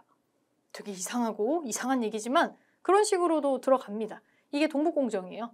역사를 훔치는 거죠. 역사를 훔치는 것도 되고 어떤 특정 지역에 소유권을 주장하기도 하고 이런 식으로 나온다라는 거. 뭐 우리 역사 분쟁 많이 했잖아요. 김치가 뭐 중국 거라더라. 김치를 뭐라고 읽었지? 파오차이라고 들어보셨는지 모르겠는데 중국의 바이두 사이트에 김치 검색하면 중국의 전통 음식이라고 파오차이라고 나오는 거 있어요. 근데 중국도 배추를 절이는 음식이 있거든요. 그게 파오차이인데 우리랑 완전 달라요. 그냥 절이기만 해요. 약간 배추 장아찌에 가까운 음식이고 완전히 다른 음식입니다. 우리나라의 김치는 그거랑은 전혀 다른 과정의 발효 과정을 거치게 되고요. 우리는 김장 문화 자체가 유네스코의 독특한 우리만의 정신문화로 올라갈 정도로 한국인의 특징이라고 인정받은 바 있어요. 근데 뭐 아리랑이 중국 거다 뭐 이런 얘기도 어렵지 않게 나오죠. 뭐 올림픽 같은 거 할 때마다 갑자기 중국 옆에 소수민족의 춤을 보여준다면서 갑자기 한복 입고 춤추는 사람들 등장하고 막 그러죠. 아직도 역사 분쟁이 끝나지 않았고 역사와 문화 싸움이 계속되고 있는데 중요한 건 우리 스스로가 이거의 역사를 우리 거라고 확실하게 인지를 하느냐 마느냐예요. 이 시험의 목적은 국민에게 모두 대등한 수준의 상식을 요구하는 시험이기 때문에 역사에 공감할 수 있고 같은 민족이다라고 동의할 수 있을 만한 내용 중요하게 인식시키려고 하겠죠. 그래서 거기에 해당되는 문제 낼 수밖에 없습니다. 그래서 한때 특정 연도에 이 역사 문제가 종종 출제가 돼요. 뭔가 이슈가 크게 되는 게 있다면 그 사건의 발발로부터 6개월 정도 되는 가까운 시일에 있는 시험에는 이런 문제가 출제될 수도 있습니다. 이 역사 의식을 심어주는 것도 이 시험의 목적이기 때문이에요. 요거는 하나 상식적으로 생각해 주시고 이것뿐만이 아니라 수능 같은 데에도 반영이 되는 것들이 있습니다. 심각한 역사 분쟁이라던가 중요한 문제가 터졌을 때 여기에 경각심을 주기 위해서 출제되는 문제가 있고 가령 유네스코 등재가 새롭게 된다거나 하는 것들이 수능 문제나 이 한국사 능력 검정 시험에 출제가 되는 경우 있죠. 이걸 국민들에게 인식시켜주기 위해서 굉장히 좋은 수단이 되잖아요. 이 시험 자체가. 이런 것도 하나 팁으로 알고 계시면서 문화 파트의 뉴스 같은 것들도 좀 챙겨보시면 좋습니다. 자, 발해의 고구려 계승 의식까지 지금 봤고요. 자, 그러면 이 기출문제 어떻게 나오는지 한번 보겠습니다. 기출문제 볼게요. 자, 가왕의 업적으로 옳은 것은 지금 신문왕 파트라고 나와 있는데 58회 기출문제가 되겠고요. 자, 이 무덤은 신라의 31번째 왕인 가의 무덤으로 능으로 전해지고 있습니다. 능이라고 나오는 건 이 사람 왕이라는 얘기예요. 왕이라고 지금 나오고 있죠. 이 왕은 관리에게 관료전을 지급하고 노급을 폐지해서 귀족의 기반을 약화시킨 사람이다. 신문왕인 거 기억이 나실지 모르겠어요. 여기 밑에 정답의 길잡이가 있어요. 여러분들 문제 풀 때 어디에서 힌트를 얻는지에 대한 이 좋은 길잡이를 제공해주는 풀입니다. 여기도 나오고 있죠. 관료전, 노급폐지, 이거 신문왕이구나. 그러면 선지 중에서 신문왕의 업적에 해당하는 거 고르면 되겠죠. 국학을 설립했다. 신문왕의 업적입니다. 신문왕의 아버지가 문무왕이잖아요. 문무왕이 토기를 해서 그거를 가지고 아들인 신문왕이 자 이제 한 그릇에 담긴 고구려 백제 신라를 통합시키기 위해서 내가 뭐 해야 되지? 순차적으로 한 일 중에서는 인재를 육성하는 학교를 세우는 거 당연히 들어가겠죠. 국학 세우는 거 맞습니다. 국학을 설립했다. 중요한 특징 중에 하나입니다. 바로 1번의 답이 나왔고 대가야를 정복하는 거 신문왕이 하는 거 아닙니다. 신문왕이 하는 거 아니고 앞선 시기로 넘어와서 진흥왕이 하는 일 중에 하나였고 독서상품과는 원성왕이 하는 거고요. 원성이 자자한 원성왕. 김원창의 난은 후대로 가야 나오는 특징 중에 하나입니다. 여기 오답 체크에 나오는 거 실제로 이거는 여러분들한테 보여주기 위해서 이렇게 나온 건데 여러분들이 문제에 이거 말고 뒤에 완전 기출 푸실 때에는 이렇게 나온 것처럼 적어 두시면서 푸시면 돼요. 딱 이 정도만 해도 오답 정리가 됩니다. 이 정도만 필기 하시면 됩니다. 그래서 대가야 정복한 거 진흥왕이라고 쓰시고 독서상품과는 원성왕, 김원창의 나는 헌덕왕이다. 이거 다 외우기 힘들잖아요. 헌덕왕이나 왕이 50명이 넘기 때문에 굉장히 헷갈릴 수 있는데 이거 정답 적다 보면 나오는 사람만 선지로 나오는구나 라는 거를 알 수가 있습니다. 50명이 넘는 왕들을 전부 골고루 출제하지는 않는다. 특정한 사람이 정해져 있다는 걸 패턴으로 학습을 하시려면 오답 정리할 때 이 정도는 써주셔야겠죠. 자, 2번 보겠습니다. 다음 일기의 소재가 된 유적으로 옳은 것은 오늘은 동해안에 있는 절터에 갔다. 신문왕이 아버지 문무왕에 이어서 완성한 곳으로 절의 이름은 선왕의 은혜에 감사하는 마음을 담아 지었다고 한다. 가문사네요. 가문사. 마침 그곳에는 축제가 열려서 대금 연주가 시작되었다. 마치 만파식적 설화 속에 대나무 피리 소리가 들리는 것 같았다. 이거 문무대왕 관련된 얘기고 경주의 가문사지입니다. 이 절은 경주의 가문사지. 절터니까 가문사지가 되겠죠. 그래서 지금 4개의 절터가 나와 있습니다. 답은 1번으로 어렵지 않게 찾을 수가 있었고 이 가문사지의 탑이 2개가 이렇게 있어요. 2개가 있고 여러분들은 교재 걸로 보세요. 좀 화질이 깨지는데 여기 뒤쪽에 여기 본당이 있었던 자리 보면은 이렇게 공간처럼 통로 같은 게 있어요. 정말로 용이 통과할 수 있을 정도로 만들어진 독특한 바닥의 구조를 확인을 해보실 수 있습니다. 터널처럼 뚫려 있는 거 볼 수가 있다라는 거죠. 그래서 경주 가문사지로 답을 찾아주겠습니다. 사실은 여주 고달사지, 원주 법천사지, 화순 은주사지 외울 필요 없습니다. 경주 가문사지만 아시면 돼요. 경주 가문사지를 고르라고 낸 문제고 이거 당연히 여러분들이 맞춰서 암기할 수 없습니다. 이걸 다 외우라고 요구하는 시험이 절대 아님을 다시 한번 말씀드릴게요. 자, 이렇게 문제 풀고 다음 문제 좀 보겠습니다. 발해 밑줄근 국가에 대한 설명으로 옳은 것은 이 치미와 용머리 상에 상을 남긴 국가에 대해 알려줘. 여러분 이게 진열되어 있는 실제 박물관 물론 레플리카 복제품이긴 하지만 국립중앙박물관에 용산에 있는 서울의 국립중앙박물관에 가시면 발해실이 따로 있어요. 거기에 가운데에 요게 나란히 놓여 있습니다. 요 치미는 이렇게 제 그림을 잘 못 그리긴 합니다만 이렇게 집을 짓잖아요. 집을 지으면 궁궐이 있으면은 여기 끝에 여기에 올리는 건데 엄청 큽니다. 지금 이 사진이 좀 작게 나온 거고 실제로 보면 이만해요. 그러면 지붕 위에 살짝 올리는 장신구가 요만하다는 거는 이 건물의 크기가 상당히 크다라는 걸 보여주는 거죠. 궁궐이 크기가 어마어마했다라는 것을 알려주는 이 유물, 건축의 부자재 유물이라고 볼 수가 있겠습니다. 네, 발해입니다. 대조영이 세운 국가라고 나와 있죠. 고구려 계승을 표방을 했다라고 나오는 거 누가 봐도 지금 발해에 대한 설명이 나오고 있죠. 그럼 우리가 찾아야 되는 거는 발해에 대한 설명으로 맞는 거 고르면 되겠네요. 수나라의 침략을 물리쳤다. 발해랑 상관없죠. 한참 시기를 앞으로 돌려서 이거 수나라 침략 물리친 거 이제 살수대첩의 을지문덕 생각나야 되는데 고구려 겁니다. 고구려? 아니네요. 기인제도를 실시하였다. 이거 뒤시기로 넘어가야 됩니다. 고려시대로 넘어가고요. 독서삼품가를 시행하였다. 독서삼품가 원성왕이죠. 원성이 자자한 원성왕. 해동성국이라고도 불렸다. 이게 정답이죠. 발해를 지칭하는 대표적인 호칭 중에 하나 해동성국이라는 거 알 수가 있겠습니다. 이런 문제가 어려운 거는 다른 부분을 아직 공부를 안 했다면 이게 뭐야? 라고 할 만한 게 껴있다라는 거예요. 가령 뒤에 고려시대나 조선시대 특징 같은 거 껴있을 수 있겠죠. 확실하게 발해의 특징이 여기에 뚜렷하게 들어가 있는 거 보실 수가 있습니다. 자, 4번 보겠습니다. 가 국가에 대한 설명으로 옳은 것은 저걸 좀 보게나 오소도가 당 빈공과에 수석 합경을 했다는군. 신라 사람을 제치다니 역시 우리 땡땡땡은 해동성국이라 불릴만 하군. 상경성에서 축하잔치를 한다고 하니 우리도 구경을 가보세. 오, 해동성국, 신라 사람을 제쳤대요. 신라 사람은 아니군요. 빈공과에 합격을 했대요. 빈공과는 외국인 대상으로 하는 거니까 당나라 사람도 아닐 겁니다. 상경성에서 축하잔치 한대요. 상경성은 발해에 있었던 이 수도 중에 하나죠. 이거는 오소도라는 사람은 발해 사람인 것 같습니다. 수석 자리를 놓고 신라와 발해가 이렇게 겨루는 경우가 종종 있었어요. 그래서 수석을 누가 차지하느냐가 이제 각 국가의 자존심으로 여겨질 정도로 실제 있었던 사료를 가지고 극화한 거라고 볼 수가 있겠습니다.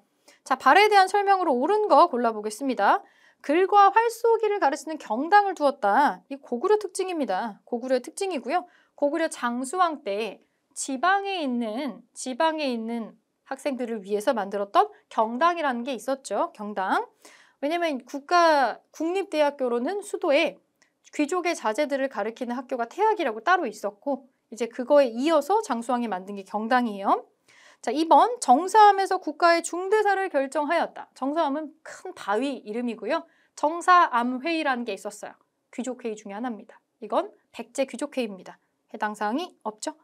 청해진을 중심으로 해상무역을 전개하였다. 청해진 하면 생각나는 사람 있죠.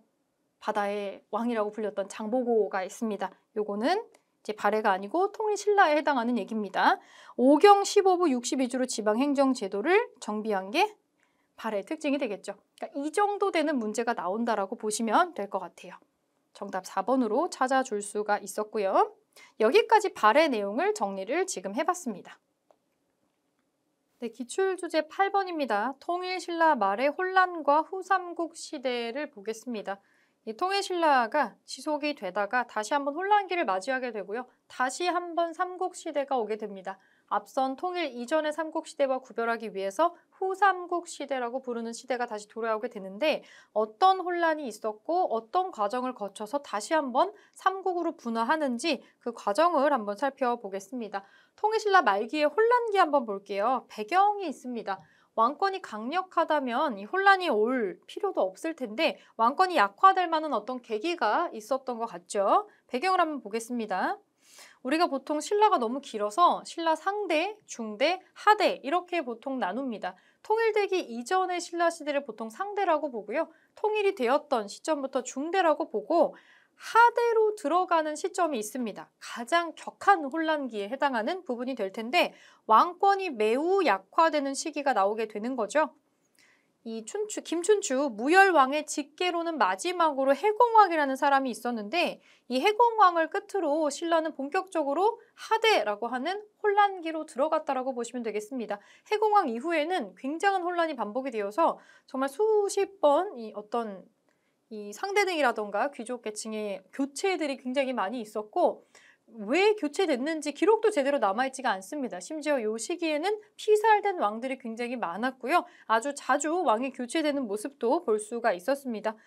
일단 해공왕 자체가 이 하대로 들어가는 어떤 키 역할을 했던 게 해공왕이 왕이 됐을 때 불과 한 8살 정도였거든요. 그래서 섭정을 받을 수밖에 없었습니다. 이 모후의 섭정을 받을 수밖에 없었고 어린 왕이 있으니 여러 가지로 혼란이 생길 수밖에 없었겠죠. 결국에 해공왕이 죽고 난 다음에는 굉장한 혼란기가 찾아오게 된다라고 보시면 되겠습니다. 이분은 심지어 반란으로 피살이 됐어요.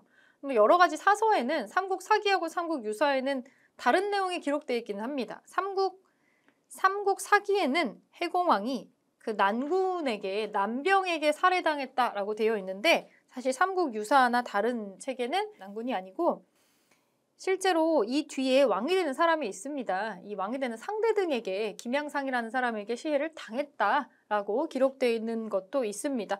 일단 중요한 건 정상적으로 죽지 않았다라는 거예요. 피살이 되고요. 진골 귀족들 간에는 힘만 있으면 왕이 될 수가 있구나라는 게 증명이 됐었던 사건이나 다름이 없어서 진골 귀족 간의 왕위 쟁탈전이 굉장히 치열하게 전개가 됐다라는 걸 볼 수가 있고 왕권이 강력했다면 이렇게 밑에서 귀족들이 서로 왕이 되겠다고 싸우는 게 가능 안 했겠죠.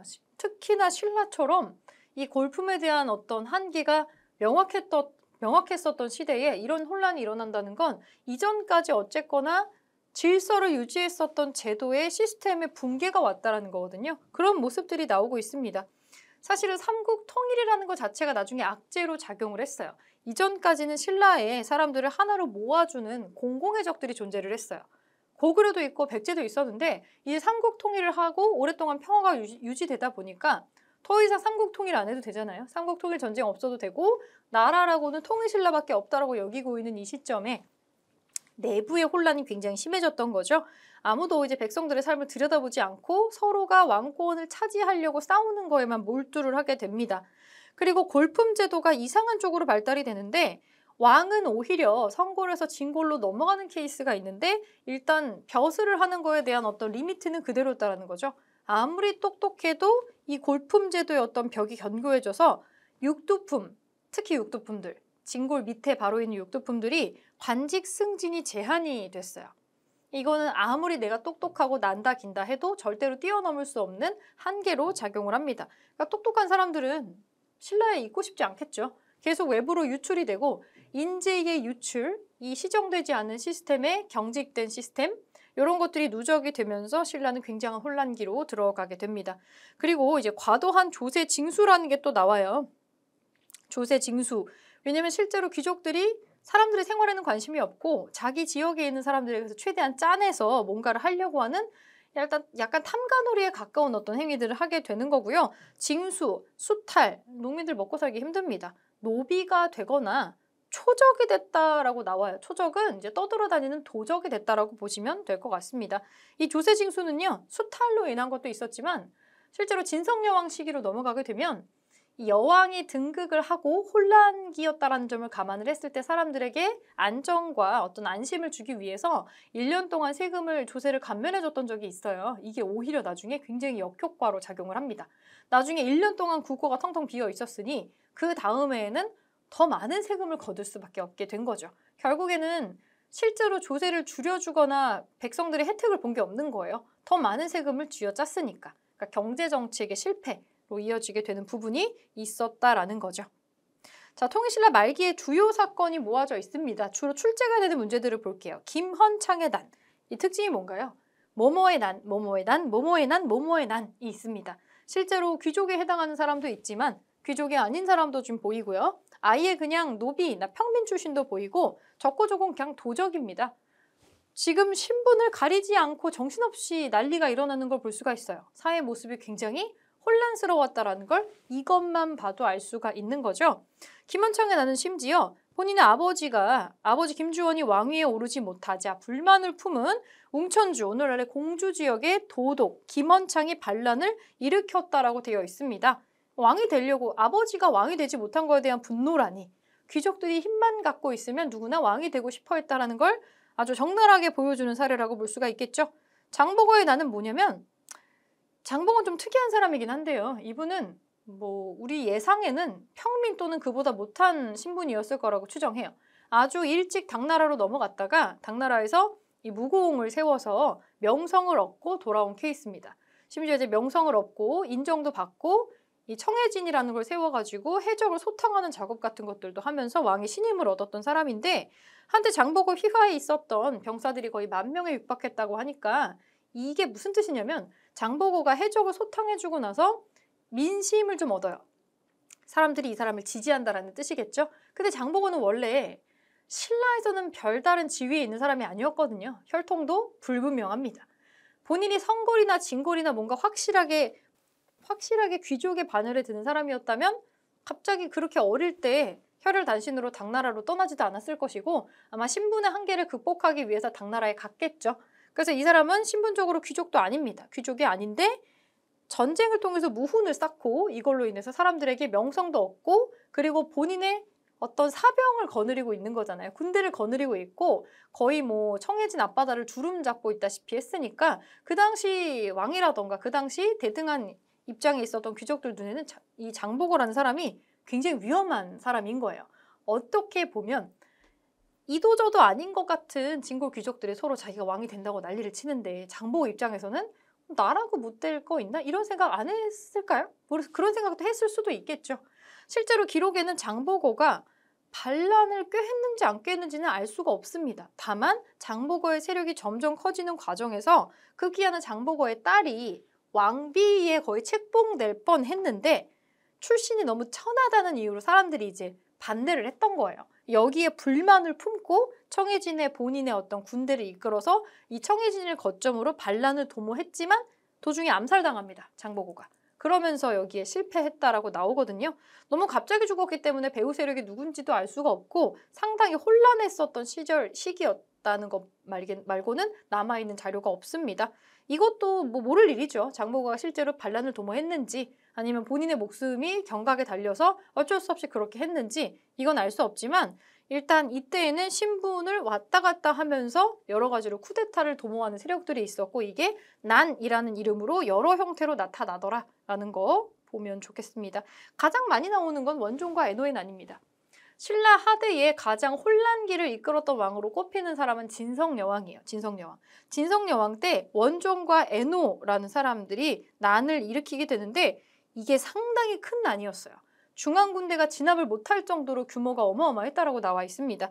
진성여왕 때 원종과 에노의 난을 필두로 해서 전국 각지에서 반란이 일어나는데 적고적의 난이다라고 이제 먹고 살기가 너무 힘드니까 농민들이 붉은 바지를 맞춰 입고 이제 도적이 된 거예요. 그게 적고적의 난입니다. 이 반란도 상당히 컸다라고 되어 있거든요. 이 모든 게 진성여왕 때입니다.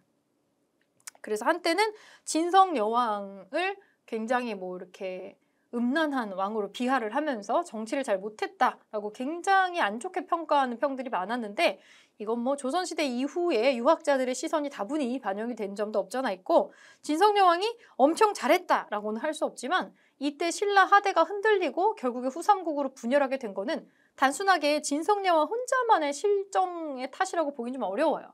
이미 진성여왕이 집권을 했던 시기에는 등극했던 시기에는 신라는 좀 난장판이었어요. 여태까지 에네르기로 응축된 거가 진성여왕 때 터진 거라고 하는 게 맞지 특별히 진성여왕이 정치를 되게 못해가지고 이런 일이 벌어졌다라고 보기에는 대단히 어렵습니다. 그리고 진성여왕이 아무것도 안 한 것도 아니고요. 실제로 초반에는 마음을 잡고 여러 가지를 실시하려고 하는 모양새를 좀 보여요. 실제로 우수한 성적으로 우수한 활약상을 보이고 있었던 당나라에서 명성을 쌓아놓고 있었던 최치원을 이제 불러들여서 최치원의 어떤 시무책 같은 것들을 반영해가지고 적용하려고 했던 것도 진성여왕이에요. 다만 진성여왕이 왕으로서 카리스마나 왕으로서 힘을 갖고 있지 못했기 때문에 실제로 최치원의 아주 개혁적인 방안들을 실행을 하지 못했다는 데 그 한계가 있습니다. 아마 최치원이 올렸던 어떤 정책은 골품에 제한을 두지 않고 인재를 등용하는 뭐 이런 내용이 아니었을까 싶어요. 근데 실제로 그 혜택을 보고 있는 사람들이 버젓이 중앙에 있기 때문에 이거는 아무래도 통과되기 어려운 게 아니었을까 그렇게 생각을 해봅니다. 진성여왕이 여왕이 된 거는 상당히 부자연스러운 일이었어요. 왜 그러냐면 오빠들이 왕이었거든요. 오빠들이 왕이었는데 난데없이 그 앞에 이제 왕이 사망을 하면서 본인 오빠죠. 유언을 남기는 거죠. 본인 자녀가 없으니까 이제 누구 후계자를 찍어야 되는데 갑자기 그 다른 어떤 반계 왕자라던가 서자라던가 이런 사람 찍는 게 아니라 내 여동생이 총명하고 기골이 남성처럼 장대하니 충분히 왕의 직위를 수행할 수 있을 것이다. 그리고 고사를 찾아보면 선덕여왕과 진덕여왕의 사례도 있으니 충분히 왕이 됨직하다라고 갑자기 난데없이 오빠가 자기를 후계자로 지목을 하는 바람에 여왕으로 등극하게 된 케이스입니다. 근데 이거는 원래 신라에 3명의 여왕이 있었다라고 여러분들 암기하신 적 있으시잖아요. 원래 신라는 여왕이 있으니까 라고 생각하고 넘어가기에는 상당히 부자연스러운 일이었어요. 왜냐면 고사에서도 봤듯이 여성이 능히 왕을 해낸 케이스가 있으니 잘하리라 믿는다. 이게 유언이었기 때문에 가능했던 건데 여성이 왕이 되는 거에 신라에서도 상당한 반발심이 있었다라는 걸 보여줘요. 이게 왜냐면 선덕여왕이랑 진덕여왕은 거의 따닥으로 왕이 된 사람들이거든요. 따닥으로 왕이 된 사람들인데 200년 전이에요. 마지막으로 여왕이 나왔던 게 200년 전이에요. 200년의 시간 텀이 있어요. 그리고 이전에는 삼국통일 전이었잖아요. 골품이 너무너무 중요했었던 신라 사람들 내부에서는 성골 여인이 진골 남성보다 상위에 위치하는 게 이상하지 않았단 말이에요. 납득이 되는 거였어요. 근데 지금 진성여왕은 삼국통일 이후에 여왕이 되는 아주 독특한 케이스입니다. 이건 무슨 말이냐면 200년의 시간이 흐르는 동안 이 신라, 통일신라의 중앙정부에 백제 출신도 있고 고구려 출신도 있고 백성들도 고구려와 백제의 백성들이 다분히 들어가 있다는 거예요. 백제와 고구려는 여왕을 겪어본 나라들이 아닙니다. 상당한 거부감을 가졌을 수 있어서 진성여왕의 등극 자체가 좀 많은 무리수였을 것으로 보여져요. 실제로 진성여왕이 되게 젊은 나이에 치세를 했을 거라고 계산을 해보면 그렇거든요. 아마도 19살에서 22살 안팎의 나이였을 거라고 추정을 해요. 그리고 나중에 한 10년, 거의 뭐 10년도 안 되는 치세 기간 동안에 이런 반란들이 끝도 없이 일어납니다. 사실 정치적인 경험이 전혀 없는 젊은 귀족, 그 왕족 여인이 갑자기 왕이 됐으니까 시행착오를 많이 겪을 수밖에 없었겠고 아주 베이스가 튼튼한 나라에도 힘든 상황인데 지금 나라가 국고는 텅텅 비어있고 서로 왕이 되려고 물고 뜯고 하는 사람들이 주변에 엄청나게 많은 와중에 이 사람이 왕으로 굳건하게 뭔가를 보고 배울 만한 사람도 전혀 없었다라는 거죠. 그러니까 약간 덤터기를 쓴 바가 없잖아 있다라는 것도 이 진성여왕을 위한 모종의 변명이라면 변명일 수가 있겠습니다. 어쨌든 그 이전의 신라 하대의 해공왕 이후에 차곡차곡 쌓여왔었던 신라의 통일신라의 안 좋은 점들이 진성여왕 때 거의 뭐 둑이 터지는 것처럼 다 터져서 쓸려 내려왔다라고 보시면 될 것 같아요. 그래서 전국적으로 반란이 많이 일어났고요. 더 심각한 문제는 호족의 성장입니다. 왕실을 위협할 정도의 재력과 군권을 가지고 있는, 군사력을 가지고 있는 호족들이 지방 각지에서 성장을 하고 있었어요. 얼마나 중앙에 힘이 없었으면 중앙에 뭐 창고도 텅텅 비어있고 적고적의 난이 막 수도에서 막 일어나도 왕실의 군대가 이걸 제압하지 못할 정도로 호족의 힘을 빌리지 않으면 아무것도 못할 정도로 국력이 약해져 있는 상황이었다라고 보시면 돼요. 자, 신라 하대, 통일신라 하대, 굉장한 혼란기에 새로운 세력과 이 새로운 세력을 뒷받침해주는 사상들이 뿅뿅 등장을 합니다. 신라 하대, 호족이 등장합니다. 호족이라는 새로운 단어가 등장을 했네요. 여기 별표가 땡땡땡 쳐져 있죠? 매우 중요한 세력입니다. 호족은 왕족도 아니고 귀족도 아닌, 그러니까 공식적으로는 신라에서 아무 힘도 쓸 수 없는 출신 성분이 상당히 미미한 사람들이에요. 그 지역에 오래 살았던 토착 세력이거나 아니면 중앙 권력에서 지방으로 좌천됐거나 밀려났던 사람이거나 그리고 군진 세력이라는 게 있어요. 군사적인 거를 담당을 하다가 세력을 갖게 된 케이스입니다. 대표적으로 장보고가 있겠죠. 청해진을 기점으로 활동을 했었던 이런 세력이 등등등등등이 있어요. 이렇게 출신 성분이 나뉘어지는데 성장을 어떻게 하냐면 중앙정부가 지금 난리잖아요. 난리니까 지방을 전혀 통제를 할 수가 없습니다. 지방을 통제할 수가 없으니까 본인의 근거지에서 거의 반독립적인 세력을 키워가지고 세력을 계속해서 확장을 했던 거예요. 그 지역에서만큼은 왕의 버금가는 세력으로 성장을 했다라는 거죠. 어떻게 손쓸 새도 없이. 그래서 뭐를 기반으로? 자신들에게 권력이 부여되려면 정당성이 있어야 돼요. 그 정당성을 종교적인 거하고 다른 데에서 찾았다라는 거죠. 대표적으로 선종불교하고 풍수지리설 같은 사상들을 끌어옵니다. 이게 왜 이 사람들의 배경이 되냐면 여러분 풍수지리도 뭐 들어보셨을 것 같고 선종도 들어보셨을 것 같은데 뒤에 또 자세히 나오겠지만 선종에 반대되는 말로 교종이라는 말이 있어요. 교종은 좀 교과서적인 거예요. 어려운 불교 경전, 연구하고 학습하고 막 유학 가서 공부 엄청 해야 되고 좀 어려운 느낌이에요. 근데 선종은 조금 다른 불교를 추구합니다. 교과서같이 어려운 불교 경전을 어렵게 읽고 공부할 필요가 없어. 그렇게 해야만 깨달음을 얻는 게 아니야. 수행만 하면 된다. 참선과 수행만으로 모두가 부처가 될 수 있다. 깨달음을 얻을 수가 있다. 이거는 기존의 귀족들이 독점하고 있었던 고급 불교에 해당하는, 고급이라는 말은 적당하지 않네요.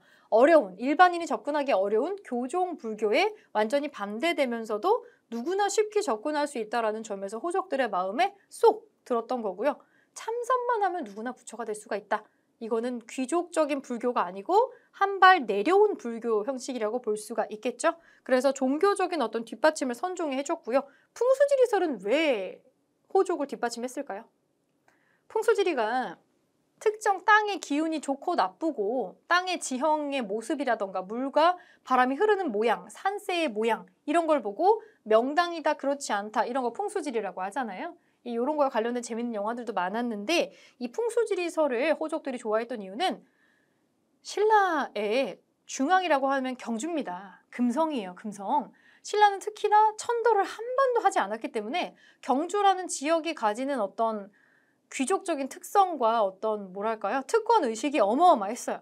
경주 출신에 대한 어떤 게 어마어마했다라는 거죠. 그런데 지금 여기 성장하는 호족들은 경주 출신이 아닙니다. 경주 말고 강원도, 전라도, 경기도 저기 위에 올라가서 다른 지역에서 각자만의 기반을 가지고 생활했었던 사람들이에요. 수도에서 멀리 떨어진 지방에서.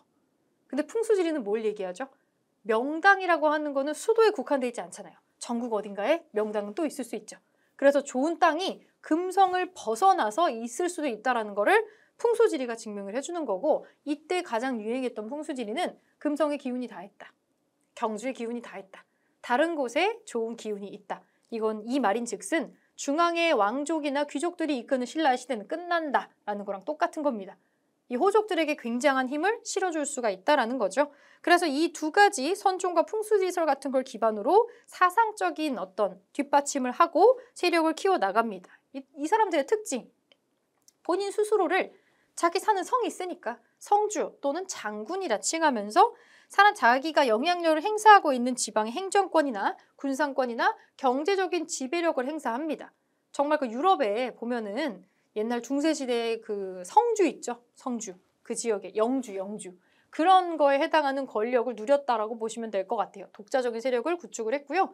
여기 누군지 나오죠. 호족, 견원, 훗날 후백제를 세우는 견원이 있고요. 양길, 도둑이죠. 도둑의 우두머리인데 궁예를 거두어서 키우는 사람이죠. 그리고 이 궁예 밑으로 나중에 들어가는 사람이 왕건이 되겠습니다. 이들을 모두 묶어서 호족 출신이라고 할 수가 있겠네요. 그리고 호족과 플러스로 너무나 똑똑하고 능력이 있지만 인정받지 못했었던 육두품들이 있습니다. 육두품 세력의 개혁 추구. 이 배경은 정말 이 육두품들은 너무 힘든 게 이 고래의 경계가 깨져서 성골에서만 왕이 나오다가 이 성골이 없어지니까 진골로 내려온 것까지는 좋아요. 이제 뭔가 타고난 신분이 붕괴되는 예외 케이스가 자꾸 발생을 하는 거죠. 그런데 성골이랑 진골은 지들끼리만 투닥거리를 하고 이런 신분의 벽에 왔다 갔다 하는 어떤 조율점이나 시스템의 조정이 육두품까지는 안 내려오는 거예요. 정말 시작부터 끝까지 차별받았던 계층, 그러면서 실무는 다 하는 애들. 그 친구들이 육두품에 주로 다 들어가 있습니다. 얼마나 공부 열심히 하고 일 열심히 했겠어요. 공부를 하면 뭐하나. 일을 하면 뭐해. 육두품의 한계 때문에 승진은 딱 걸려있는데 나보다 훨씬 노력 안 하고 나보다 훨씬 멍청하고 노력 안 하는 애들도 단순히 진골로 태어났다는 이유만으로 나의 상사가 된다. 굉장히 불합리하다고 느껴지겠죠? 능력이 있어도 펼치지 못하는 사람들의 응어리가 밀집이 됩니다. 이 시기가 되면. 육두품은 골품제 때문에 거의 압박을 당하고 모든 어떤 삶의 자율권도 거의 없다시피 했었죠. 자율권이 없다라기보다 본인이 원하는 만큼 뜻을 펼칠 수가 없었기 때문에 굉장히 응어리가 맺혀 있었겠죠. 그 신라의 골품제 사회를 굉장히 비난하면서 새로운 학문에 눈을 뜨고 조금 더 자율이 보장되고 자유가 보장되고 능력제 위주로 가는 사상에 눈을 뜹니다. 그게 유학이 되는 거죠. 이 사회는 개혁이 돼야 된다. 이 골품제 같은 거 너무 올드한 구닥다리였던 제도와 관습이다 라고 생각을 하고 이런 새로운 유학이라던가 이런 거를 바탕으로 새 나라가 와야 돼 라고 생각을 합니다. 육두품과 호족은 서로 니즈가 맞아 떨어지는 관계였다라는 거예요. 호족이 경제력과 군권을 제공을 했다면 여기에 사상적인 기반이나 브레인 역할은 육두품이 해줬다라고 보시면 될 것 같습니다. 이 세력들이 서로 연합을 해서 점점 성장을 하는 겁니다.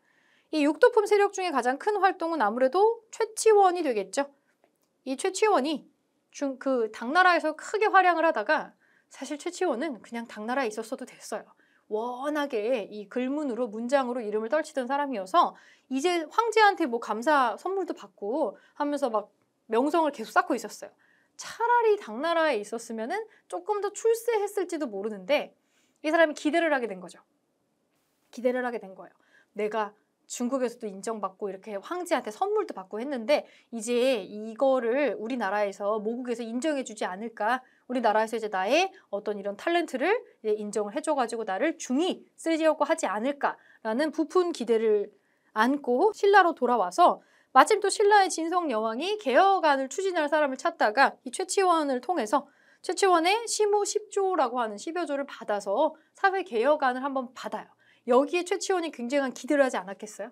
아, 드디어 뭔가 내가 이 개혁을 하는 실제로 중요한 어떤 모국의 중요한 역할을 할 수가 있게 되는구나 라고 기대했지만 진성여왕은 최치원의 시무책을 받고도 이거를 실행을 할 수가 없었습니다. 여기에 동조해주는 사람이 없었기 때문으로 생각을 해볼 수가 있겠죠. 자, 새로운 사상 조금 더 자세하게 봅시다. 지금 위에 육두품 그리고 호족에 대한 얘기가 나왔고요. 자, 새로운 사상, 선종, 풍수지리설 디테일하게 설명되어 있습니다. 네, 새로운 사상, 선종, 불교의 한 종파입니다. 참선, 수행, 이걸 통해서 깨달음을 얻고자 하면 누구나 할 수 있다. 개혁적인 성향을 가지고 있어서 호족들한테는 이게 별로 어렵지 않아요. 호족들이 선종 불교를 전폭적으로 후원하고 지지를 하게 됩니다.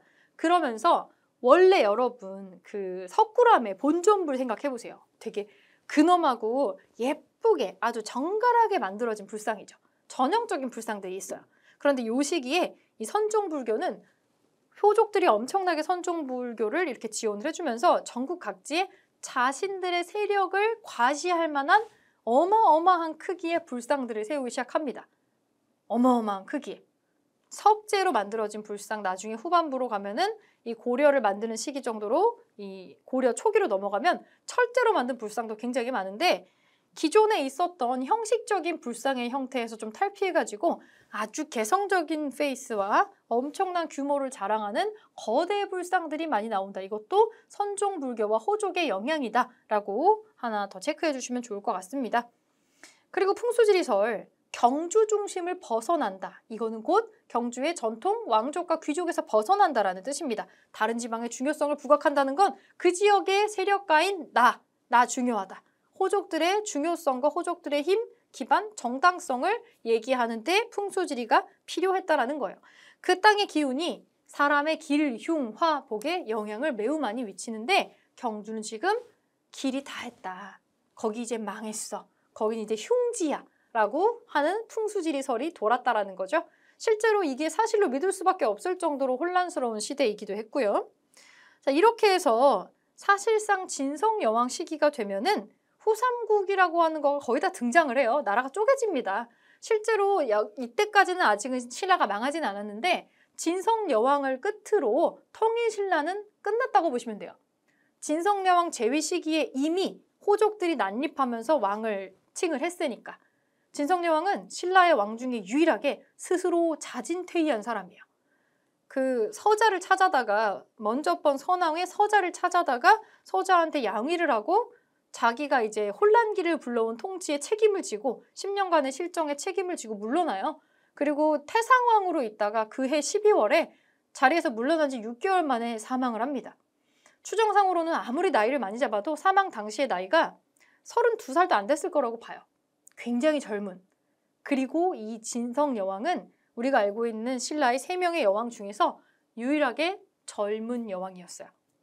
모 드라마들에서는 대부분 선덕여왕이나 진덕여왕을 다 젊은 여성으로 그리고 있지만 실제로 역사상 선덕여왕, 진덕여왕 둘 다예요. 재위를 했을 때 실제 나이가 정말 젊어도 40대예요. 40대에서 50대로 추정을 하기 때문에 그 당시에는 그 고대 국가 시기에는 50살만 돼도 할머니거든요. 실제로 나이가 상당히 있는 상태였어요. 젊은 여성 임금은 진성여왕이 유일했다라고 보시면 됩니다. 그 진성여왕의 죽음도 매우 모호하고요. 사망만 했다고 되어 있는데 무덤을 쓰지 않았기 때문에 릉이 없습니다. 화장을 해서 어디다 뿌렸다라고만 나와 있어요. 그래서 굉장히 어떻게 보면 시대의 피해자라고도 볼 수가 있겠죠. 자, 진성여왕 때를 기점으로 신라 하대는 후삼국 시대로 미끄러져 들어가게 됩니다. 호족이 성장하고 새로운 사상이 등장을 하면서 후삼국 시대가 도래하게 돼요. 이제 스스로를 왕이라고 칭하는 사람들이 등장을 합니다. 후삼국 시대에 다시 한번 삼국으로 찢어졌던 시대여서 후삼국 시대라고 해요. 후백제, 후고구려, 그리고 통일신라, 조그만하게 줄어든 통일신라까지 합쳐가지고 이 다시 한번 삼국이 대립한다. 그래서 후삼국이라고 하고요.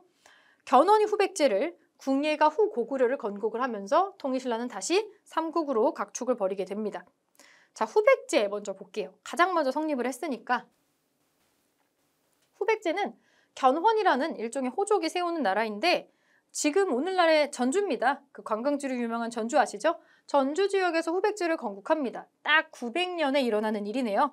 이 견훤은 진성여왕 때 이미 광주, 무진주였던 그 당시에 광주를 점령하고 나 성주야, 나 왕이다 라고 스스로 지칭했다라고 나옵니다. 건국을 한 거죠.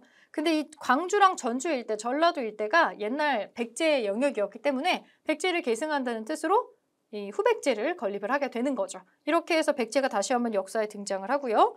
그리고 자신의 정당성을 입증받아야 되기 때문에 중국의 여러 왕조하고 교류합니다. 후당, 5월에 사신을 파견하는 등의 행동을 보여요. 사신을 파견한다는 건 나를 하나의 정당한 국가와 왕조로 인정해줘라는 뜻이 되겠죠. 한계점은 뭔가요? 후백제의 한계점은 뭐냐면 이 굉장히 견훤이 또 군인 출신이다 보니까 잔혹한 면이 좀 있었고요. 경주를 급습을 합니다. 경주를 습격을 해서 경혜왕을 그러니까 살해하는 충격적인. 신라에서 얼마나 놀랬겠어요. 왕을 죽였으니까 신라에 굉장히 적대적이었고 신라 왕을 죽이는 엄청난 사건을 벌이게 되고요. 여기에서 신라에 남은 왕족들은 어떤 식으로든 후백제에게만큼은 병합되고 싶지 않다라는 생각을 갖게 되는 계기가 되죠. 그리고 뭐 정치를 해본 적도 없고 또 전쟁을 수행하는 데 돈이 많이 들잖아요. 그래서 조세를 너무 많이 가져갔어요. 그리고 호족을 자기 편으로 끌어들이는 데에도 마찬가지로 실패합니다. 뭔가 언변이 뛰어나다거나 어떤 인자한 리더십으로 사람들을 따르게 하는 그런 느낌은 아니었던 것 같아요. 나중에 고려 공격을 받아가지고 멸망을 하게 되죠. 이 견훤 진짜 특이한 사람입니다. 뭐 위인이죠. 위인이지만 이 기출자료 한번 보시면은 정리가 되어 있어요. 견훤 특이한 사람입니다. 뭐 상주 가은현에서 태어났는데 그래서 후백제를 건국을 했는데 공산전투에서 고려한테 이겼고 뭐 신라의 경혜왕도 죽이고 블라블라 나오는데 결국에 그 왕위 계승 문제로 내분이 일어나요.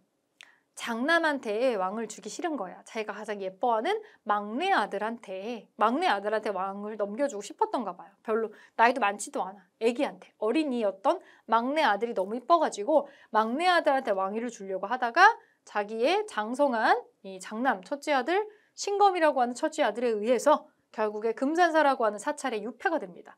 뭐 이거부터가 사실 약간 박장이죠. 아빠를 사찰에다가 가뒀다라고 하니까. 그리고 이 금산사 유폐가 그냥 유폐를 한 게 아니고 금산사의 어떤 방에다가 정상적으로 가둔 게 아니라 이 견훤이 장수 출신이잖아요. 기골이 좀 장대하겠죠. 도망치는 걸 막기 위해서 금산사의 본당에 마루를 뜯어가지고 그 마루에 넣어서 감금했다라고 나와요. 그거를 어떻게 나왔는지 정확히 알려져 있지는 않지만 이 견훤이 굉장한 기지를 발휘해서 극적으로 탈출을 하고 아주 이를 빡빡 갈면서 이 아들놈을 용서하지 않겠다라고 하면서 고려에 투항을 합니다. 고려에 투항을 해서 자기 아들하고 싸우는 거예요. 결국 어떻게 싸우냐면 고려의 최후의 전투는 견훤이 포함된 고려군과 아들 신검이 이끄는 백제 후백제군이 격돌을 한 건데 그 싸움의 현장에서 후백제 군사들은 얼마나 멘붕이 와요. 그 견훤이 저기 반대편에서 서 있으니까 굉장한 어떤 이 나라가 이제 망하려고 하는가 보다 전의를 상실할 수밖에 없겠죠. 이게 상당한 영향을 미쳐서 결국에는 이 고려군에게 대패를 하고 이 후백제는 멸망 루트를 걷게 됩니다. 이렇게 후백제가 잠깐 초반에 반짝했다가 사그라들게 되고요. 자, 후고구려 한번 보겠습니다. 이쪽이 조금 더 개인사가 복잡하죠. 건국한 사람은 신라의 왕족 출신, 버려진 왕자 출신의 궁예입니다. 한쪽 눈이 어린 시절에 다침으로 인해서 안 보이는 사람이었죠. 이 출가를 본인이 원해서 한 게 아니에요. 이분은 아마 신라의 수많은 왕자 중에 하나인데 이 수많은 왕자 중에 하나인데 뭐 이빨이 난 채로 태어났다라고 되어 있어요. 그래서 태어났을 당시에 깐난 아기가 이빨이 있는 건 굉장히 숭한 징조다라는 예언을 받고 죽이라는 명을 받았었는데 이 궁예 어머니가 궁예를 살리려는 마음에 그 하녀에게 부탁을 해서 짜고 바깥으로 어린 아기였던 궁예를 던져서 목숨을 살려서 도망치게 했다라는 이 에피소드를 가지고 있어요. 그때 바깥으로 떨어지는 갓난아이를 받기 위해서 너무나 긴장한 나머지 아기를 받을 때 아기의 머리 부분에 손을 너무 이렇게 댄 거죠. 그래서 손가락으로 눈을 찌른 거예요. 그래서 아주 아기 때에 한쪽 눈이 실명하게 되는 이 장애를 얻게 됩니다. 이렇게 해서 절에 맡겨지는 거예요. 사찰에 맡겨졌는데 궁예가 중딩 정도의 나이가 되었을 때 본인도 궁금하잖아요. 출생의 비밀이. 그거를 주지 스님한테 물어봅니다. 우리 아빠는 누구냐? 우리 부모님 누군가요? 라고 물어봤을 때 뭐 그때는 말해줘도 된다고 생각했는지 그때 주지 스님이 너는 사실 신라에 버려진 왕자다. 너 눈도 그때 그렇게 된 거다. 라고 얘기를 굳이 해줘가지고 이 궁예가 복수심에 활활 불타면서 절을 내려오게 됩니다. 그래서 실제로 자기가 세력을 키우기 위해서 그 당시에 가장 유명했었던 도적 집단인 양길의 휘하에 들어가서 그의 신임을 얻고 사람들도 자기 편으로 많이 만들어 놓고 힘을 기른 다음에 나중에 양길을 쫓아내고 오늘날의 개성이죠. 송악 지역에서 후고구려를 건국을 하게 됩니다. 이 견훤이랑 뭐 크게 차이는 나지는 않아요. 성장은 영토 확장하고 국호도 변경하고 관제도 만들고 뭐 이것저것 다 합니다. 강원도, 경기도 일대 전부 흡수하고요. 한강 유역도 다 찾았어요. 후고구려가 팽창을 많이 하죠. 국호도 여러 번 바꾸는데 후고구려에서 마진 그리고 수도 옮긴 다음에 다시 태봉으로 국호를 변경을 합니다. 국호를 지나치게 많이 바꾼다는 건 상당히 뭔가가 심적으로 불안했다라는 얘기겠죠. 불안하기도 하고 사람들의 마음을 사로잡기 위해서 상당히 애를 썼다라는 거를 볼 수가 있습니다. 그래서 뭐 국정을 총괄하는 기구도 따로 두면서 나름대로 체계적으로 정치를 하려고 노력은 많이 해요. 광평성이라고 하는 국정총괄 기구도 두고 각종 정치 기구도 열심히 마련했다라고 나오고 있어요. 한계는 뭐예요? 여기도 똑같은 한계치가 나와요. 조세를 지나치게 수취한 게 견훤의 이 한계였는데 여기도 마찬가지입니다. 국가를 만들어 운영하는 거 돈 엄청 들겠죠? 그 돈이 다 어디서 나오겠어요? 사람들한테 나오지. 지나친 조세 수치, 그리고 이 사람이 중 출신이다 보니까, 승려 출신이다 보니까 불교에 좀 이상한 방향으로 깊이 빠져가지고 본인을 미륵불의 현신이라고 사람들에게 말을 하고 다녀요. 먼 미래에 중생 모두를 구출한다고 알려져 있는 미륵불, 내가 바로 미륵이라 라고 하면서 나는 미래부처인 미륵이다 라고 하면서 약간 사이비 교주처럼 사람들한테 군림을 하게 됩니다. 그러면서 회의할 때마다 이 자기 밑에 신하들한테 나는 관심법을 쓸 수가 있다. 독심술을 할 수가 있다. 라고 얘기를 하면서 그냥 닥치는 대로 사람들을 죽였다라고 보시면 될 것 같습니다. 이 왕건도 한번 죽을 뻔했죠. 이 왕건이 워낙에 좀 온순한 성향을 타고난 사람이라 이거 그냥 그대로 보면서 참고 있었는데 이제 이 의심과 어떤 정신적인 그 피로감 이런 것이 극도에 달해서 이 궁예가 이 왕비와 자녀들을 죽이는 사건을 벌이게 돼요. 굉장히 이제 이쯤 되면 범죄로 들어갔다라고 보는 것도 과하지 않을 정도죠. 그래서 이제 이상한 짓을 너무 하니까 사람들이 이제 궁예라는 사람에 대해서 믿음을 잃어버리게 되고 그 궁예가 왕위에서 쫓겨나요. 이 왕건이 죽이진 않아요. 죽이진 않고 그냥 내보냅니다. 내보내서 뭐 어디서 어떻게 죽었다라는 기록도 찾아보기 좀 어렵고 왕건이 결국에는 이 궁예를 몰아내고 왕위에 올라서 마침내 918년 고려를 건국을 하게 되는 거죠. 자, 기출자료에서 나오는 궁예의 요점 정리입니다.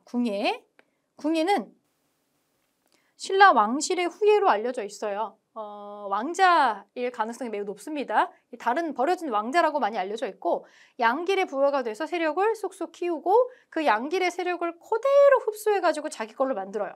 그리고 송악을 도읍지로 삼아서 새로운 국가를 세웠고 스스로를 미륵이다라고 칭합니다. 그리고 본인의 부하였던 개성 송악 지역의 호족인 왕건에게 축출당하게 되죠. 그리고 왕건이 후고구려를 흡수해서 고려를 다시 탄생을 시키게 됩니다. 네, 이렇게 지금 좀 살펴봤고요. 기출문제 어떻게 나오는지 한번 보겠습니다. 자, 신라 하대의 반란을 좀 보겠습니다. 가에 들어갈 내용으로 옳은 것은 역사 다큐멘터리 제작 기획안이래요. 흔들리는 신라 하대의 역사적 사건을 소재로 당시의 혼란한 시대 상황을 조명한다. 구성, 김헌창의 난, 2편 가, 3편이 적고적의 난입니다. 우리가 아까 신라 하대 특징이 뭐였죠? 뭐뭐의 난, 뭐뭐의 난, 뭐뭐의 난이 굉장히 많았다라는 거 볼 수가 있죠. 자, 이거 시대 그 신분을 막론하고 골고루 난리가 일어나는 걸 볼 수가 있었습니다. 자, 신라 하대의 난으로 맞는 거를 골라보겠습니다. 만적의 난, 이거 아직 일어나지도 않았죠? 이거 고려 시대에 일어나는 겁니다. 왕후장상의 씨가 따로 있냐? 그 무신정권의 최씨 무신정권, 최씨 무신정권의 노비였던 만적이 일으키는 게 만적의 난이고 홍경래의 난이 나오려면 조선시대로 넘어가야 됩니다. 망이 망소이의 난도 마찬가지입니다. 공주 명학소라는 데에서 일어났었던 운동인데 요거는 고려시대에 일어난 난리로 볼 수가 있겠죠. 원종과 애노의 난이 우리가 찾아야 되는 신라 하대에 해당하는 난리가 되겠습니다. 원종과 애노의 난, 이 진성여왕 때 일어났었던 대표적인 난리 중에 하나고 이 원종과 애노의 난이 일어나고 나서 적고적의 난이라는 것도 생겨나게 된다라고 아까 앞서서 봤었습니다. 자, 그래서 이 난들이 어디에 해당하는 난인지가 밑에도 나와 있어요. 그래서 이 난리가 주로 어디에 분포가 되는지 그리고 사실은 원종과 애노의 난이 가장 많이 나오는 것 중에 하나인데 진성여왕 시대가 혼란기가 가장 극심했었던 시기거든요. 그 시기의 특징 기억을 해주시면 좋을 것 같습니다. 자, 2번 보겠습니다. 밑줄은 그가 활동한 시기에 볼 수 있는 모습으로 적절한 것은 지금 촬영하는 곳은 부산 해운대 동백섬이야. 해운대라는 지명은 그의 호에서 유래했어. 진성여왕에게 10여 조의 개혁안을 올렸던 그는 신라 조정에 크게 실망해서 여러 곳을 떠돌아다녔는데 이곳에도 한동안 머물렀다고 해. 해운대의 유래에 관련된 내용이 의외의 인물과 엮여서 나오고 있습니다.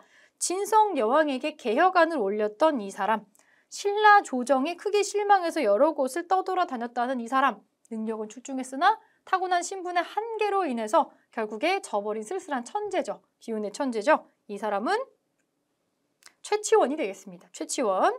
자, 최치원이 활동했었던 신라 하대의 모습을 찾아주시면 됩니다. 적절한 거. 성리학을 공부하는 유생. 성리학은 언제 들어오나요? 성리학은 고려 말에 들어오는 겁니다. 유학이랑은 또 달라요. 유학에서 나중에 한 단계 더 들어가서 나오는 게 성리학이다라고 보시면 되겠습니다. 이 한반도에는 우리나라에는 고려 말에 안향이라는 사람이 성리학을 들여와서 이것을 계승하면서 성리학의 자리를 잡고 유교국가 조선이 선비들의 나라가 탄생을 하게 되는 게 있었죠. 요거는 아니네요. 금속활자를 주조하는 장인. 금속활자 하면 당연히 고려시대가 나와야겠고요. 직지심체요절 기억하실 겁니다. 금속활자는 고려시대입니다. 판소리 공연을 하는 소리꾼. 판소리, 이 판소리라는 것 자체가 조선시대에 나오는 여가 문화 중에 하나죠. 판소리 공연, 요거는 조선시대로 넘어가고요.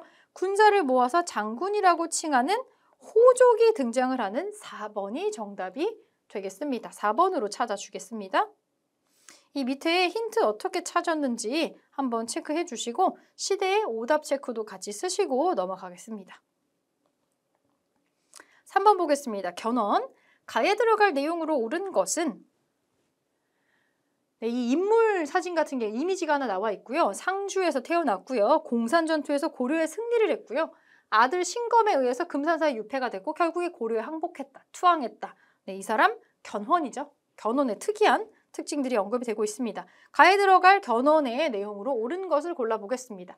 철원으로 천도한 건 견훤이 아니고 궁예입니다. 이거는 궁예고 후백제를 건국한 게 견훤이죠. 2번이네요. 정답은 2번으로 찾을 수 있겠고 훈요 10조를 남기는 거는 훗날의 이 태조 왕건입니다. 왕건이 죽으면서 남기는 거죠. 경주의 사심관으로 임명되었다. 이제 완전히 신라가 망하면서 신라의 마지막 왕이 경주 지역의 사심관으로 일종의 인질 비스무리한 건데 이렇게 임명이 되어서 편히 살 수 있게는 해주지만 그 지역을 통치하는 어떤 지방관처럼 만들어 버린 거죠. 요거는 이제 신라에 해당하는 얘기입니다. 정답은 2번이 되겠습니다. 2번. 자, 4번 볼게요. 요 파트의 마지막 4번 보겠습니다. 궁예. 가에 들어갈 인물로 옳은 것은 이 사진에 대해 설명을 해주세요. 이것은 가라는 인물이 세운 태봉, 여기 힌트, 태봉의 도성터 사진입니다. 삼국사기에 의하면 수많은 청주 사람을 이곳 철원성에 옮기고 도읍으로 삼았다고 합니다. 네, 철원이라는 지명이 또 나오고 있어요. 태봉이라는 국가 이름이 나오고 있고요. 이 사람은 궁예로 추정을 해볼 수가 있겠습니다. 궁예. 그래서 답은 2번 궁예로 바로 볼 수가 있겠죠.